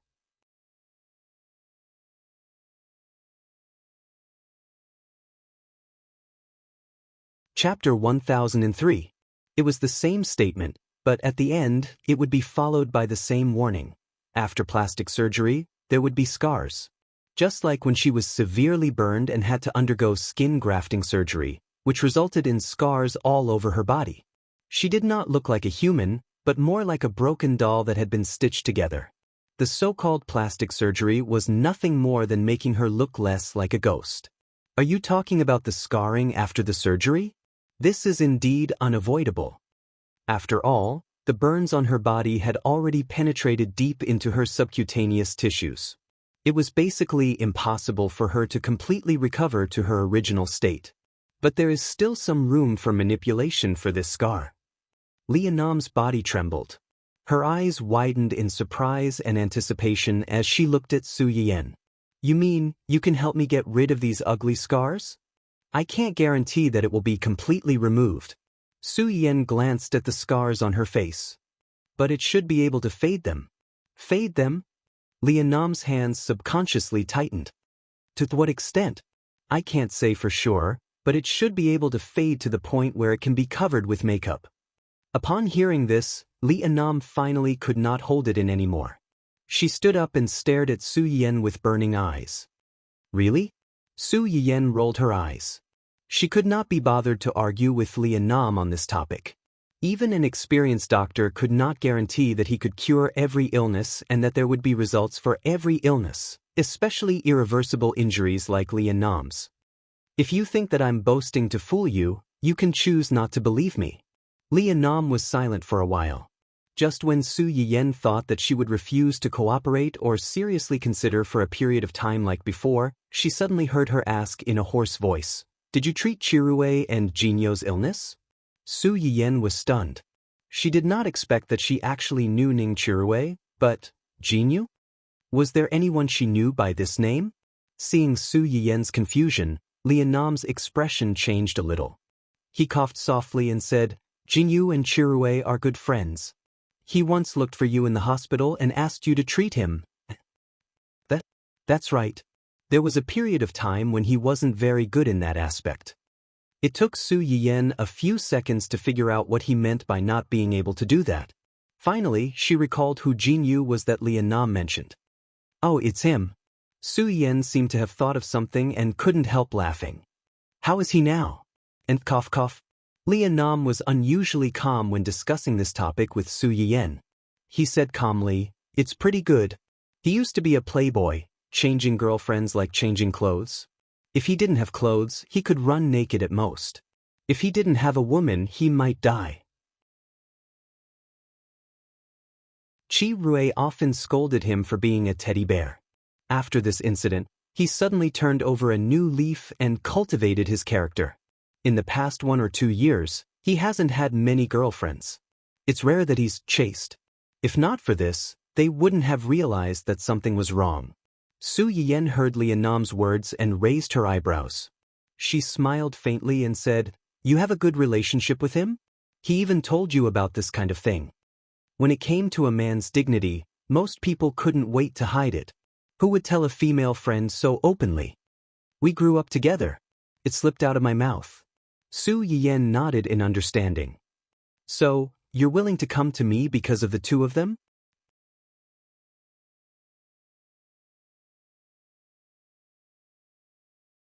Chapter 1004. Yes. If that's the case, why are you asking so many questions? Leonam pursed her lips and didn't say anything. Su Yiyan sighed when she saw this. She could understand her concerns. "Open your mouth and let me take a look at your throat." Leonam was stunned. She suddenly grabbed Su Yiyan's hand and said excitedly, "My throat? Is there a way to recover?" Su Yiyan couldn't help but roll her eyes at her. "I haven't even seen it yet. How would I know if it can be cured? Let's see first." As Su Yiyan spoke, she pried open Leonam's mouth. Perhaps because she was hopeful, Leonam was very cooperative this time.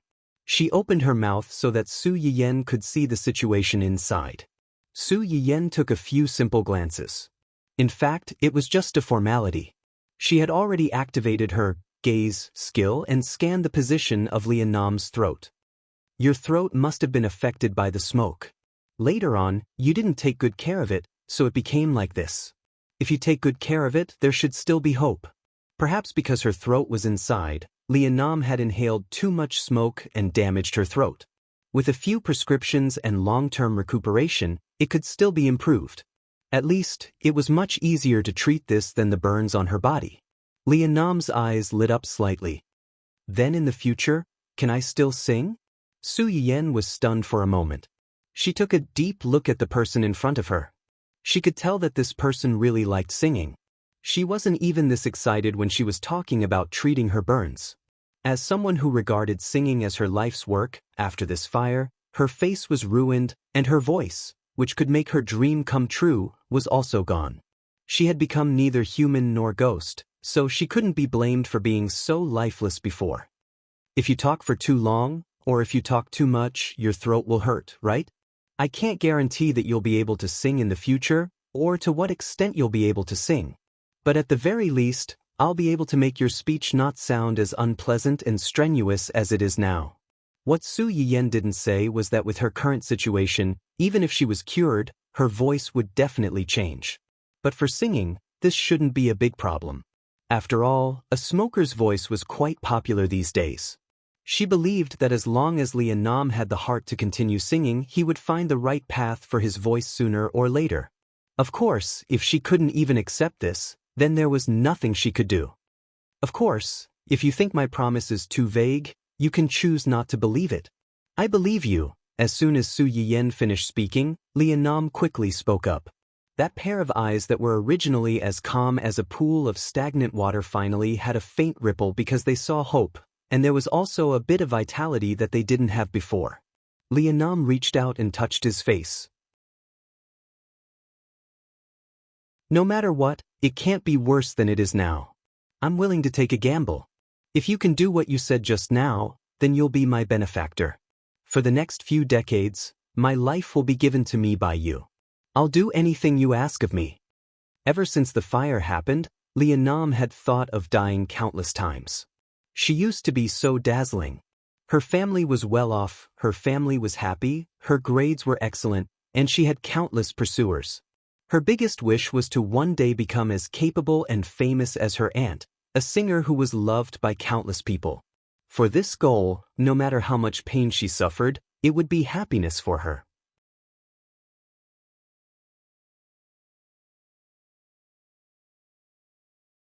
Chapter 1005. In fact, she was rewarded for her efforts. Because of her singing, more and more people liked her, followed her, and supported her.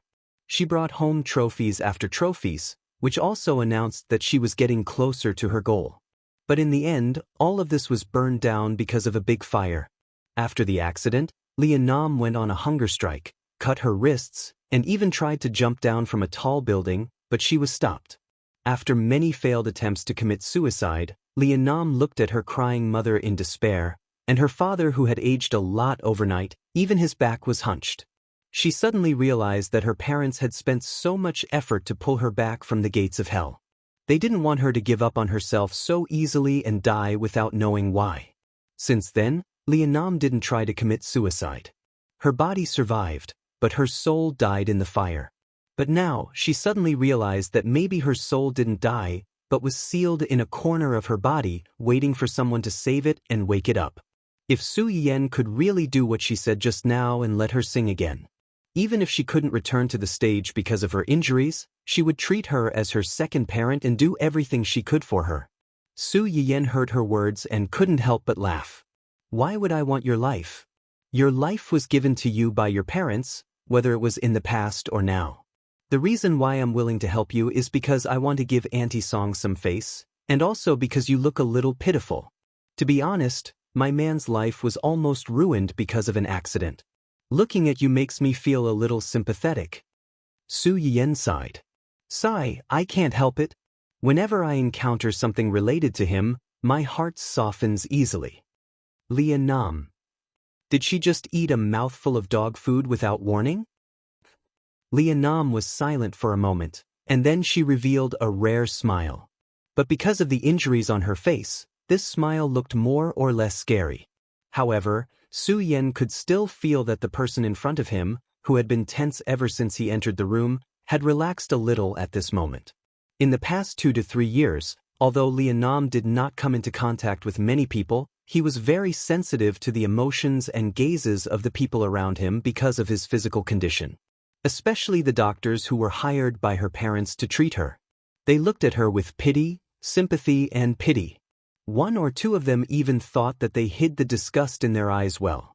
In their eyes, he was a porcelain doll that they could not do anything to and could not afford to offend. He might break with a touch, and if he broke, they would not be able to pay for it. Therefore, be it sympathy or disgust, most of these people treated her very carefully. No one was like Su Yiyan. There was no fear or disgust in her eyes when she looked at him. It was as if she was just an ordinary patient who needed treatment and did not need any special treatment. Even if there was a little bit of sympathy, he would be frank and honest. There was no need to beat around the bush, for fear that a wrong choice of words would stimulate her sensitive nerves. She had not experienced this kind of feeling in a long time. Su Yiyan did not know that her straightforward words made the person in front of her lower her guard a little. She touched her chin and pondered for a moment, then clapped her hands and said, "How about this? If you really want to repay me, when you get better, if you still want to continue singing, you can join my company."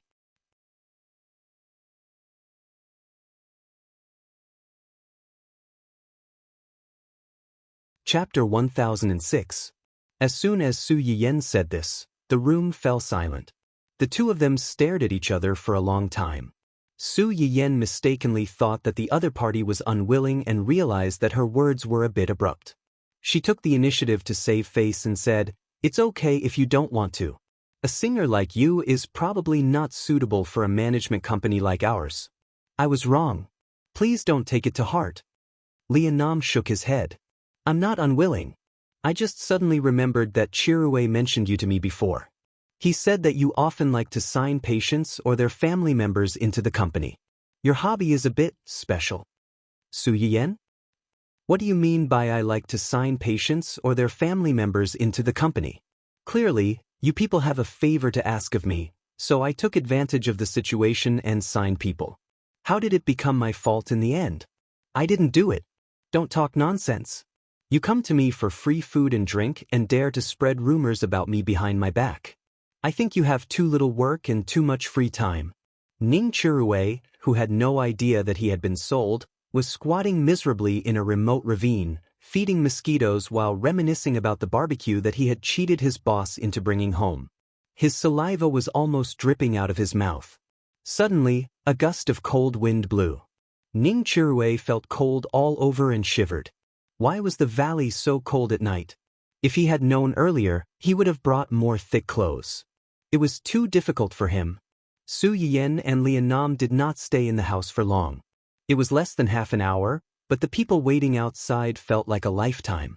When the two finally came out of the house, Grandpa Li and Grandma Li rushed over immediately and surrounded their granddaughter with concern. "How are you? And Nan, are you okay? What can happen to her?" Su Yiyan laughed. "I just went in to take a look.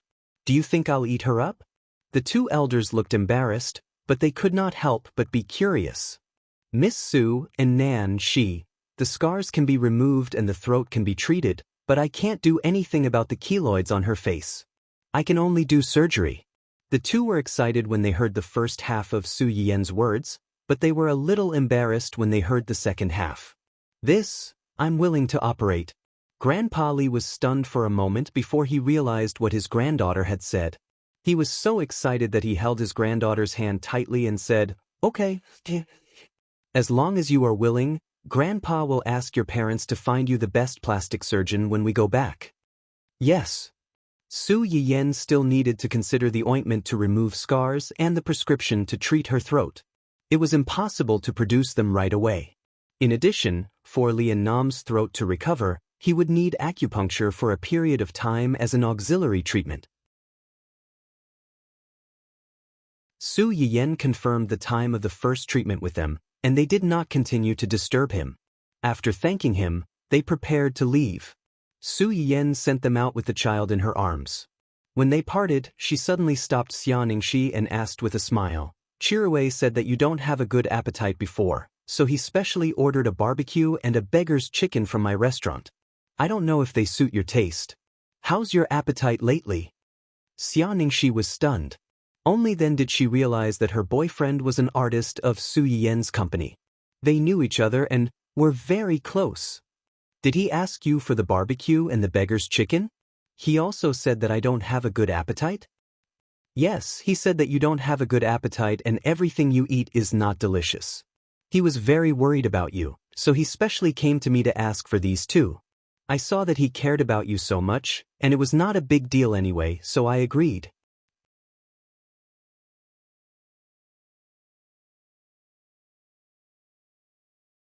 Chapter 1007.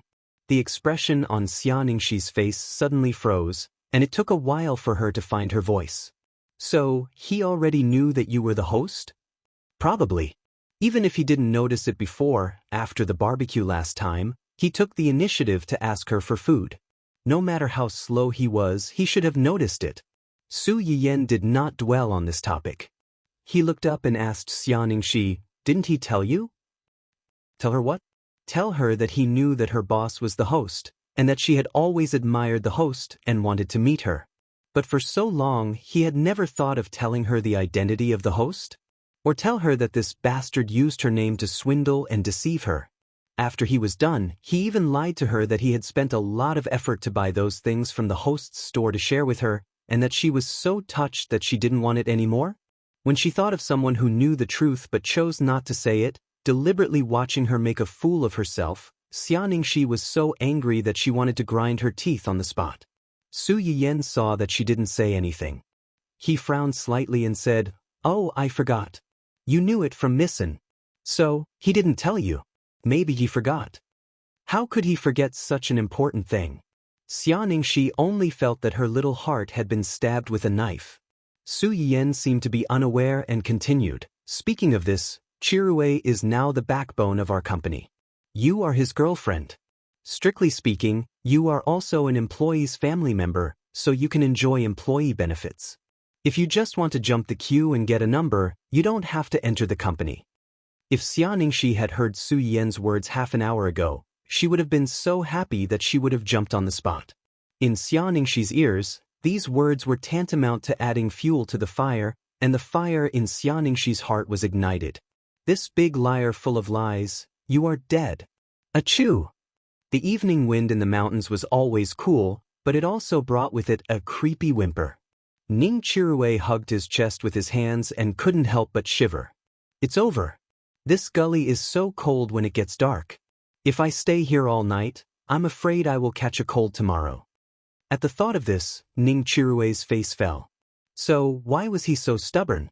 Why did he give up his comfortable life and come to this remote place to suffer?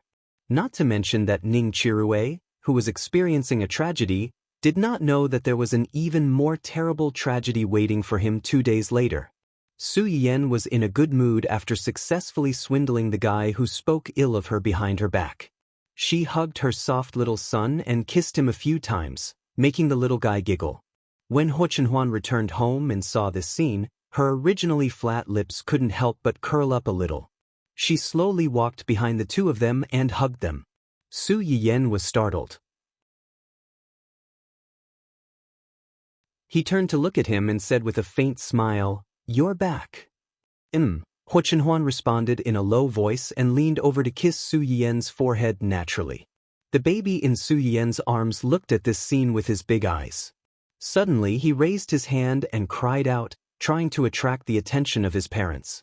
Sure enough, as soon as Su Yiyan heard his cry, she immediately looked down and chuckled. "Baby, are you jealous because you saw Daddy kissing Mommy?" Ah woo woo woo. The little guy's little chubby hand clenched into a fist, shaking and waving, as if agreeing with his mother's words.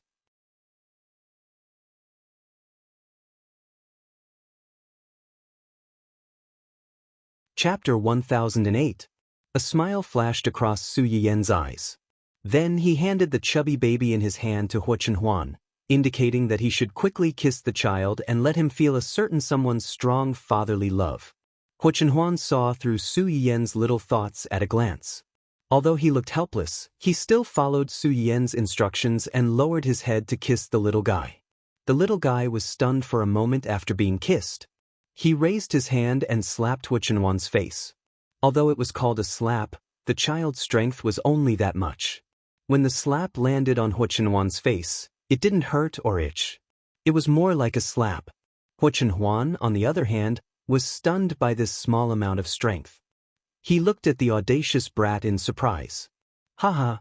Su Yiyan couldn't help but laugh when he saw this scene. He hugged his little son and rubbed against him. In a low voice, he lectured, "Baby, you can't hit Daddy. If you continue like this, Daddy will get angry. Mommy will also get angry." As Su Yen spoke, he deliberately lowered his face to scare the little guy. The little guy rolled his big eyes, as if he had sensed Su Yen's emotions. He quickly reached out his little chubby hand to support Su Yen's face and wiped the saliva off her face.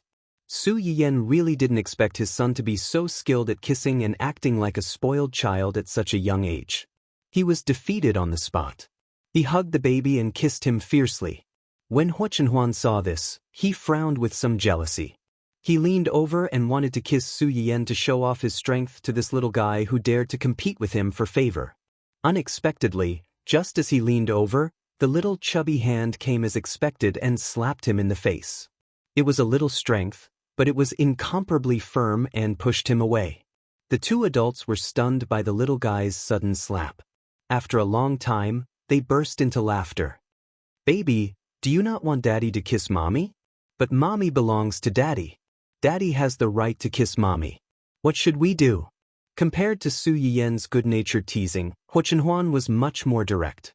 He directly reached out and poked the little fellow's head, and said in an especially cold and merciless manner, "Little bastard, if you want a wife when you grow up, go and find one yourself. You want to compete with me? You're still a dozen years too early." As soon as Huo Chenhuan's words came out, not only the little fellow, but even Su Yen, the person who was being fought over, was stunned. A few seconds later, the little guy seemed to have understood the provocation from his own father. His little mouth twitched, and he used his greatest trump card and burst into tears. His cries were so loud that his face turned red.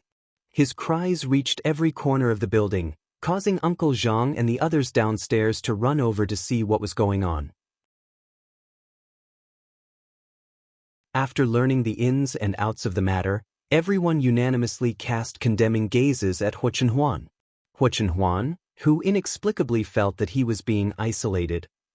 This little bastard was indeed born to be his nemesis. Once the little fellow started crying, no one could coax him. In the end, he was tired from crying and fell asleep in Su Yen's arms, feeling wronged, and was carried away by the nanny. Before leaving, the nanny even looked at Huo Chenhuan with a particularly rebellious and condemning gaze. Huo Chenhuan, who felt that he had taken the blame. As soon as the little fellow left, Su Yen finally focused his attention back on Huo Chenhuan. He said in annoyance and amusement, "You're really too much. Why are you being so serious with a child? You've made him cry." Huo Chenhuan was already full of pent-up anger.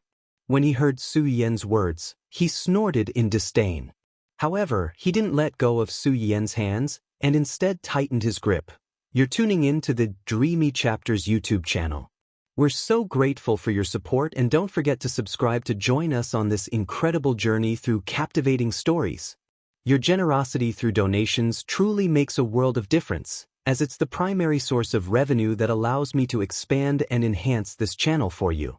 Thank you from the bottom of my heart for being a part of this adventure.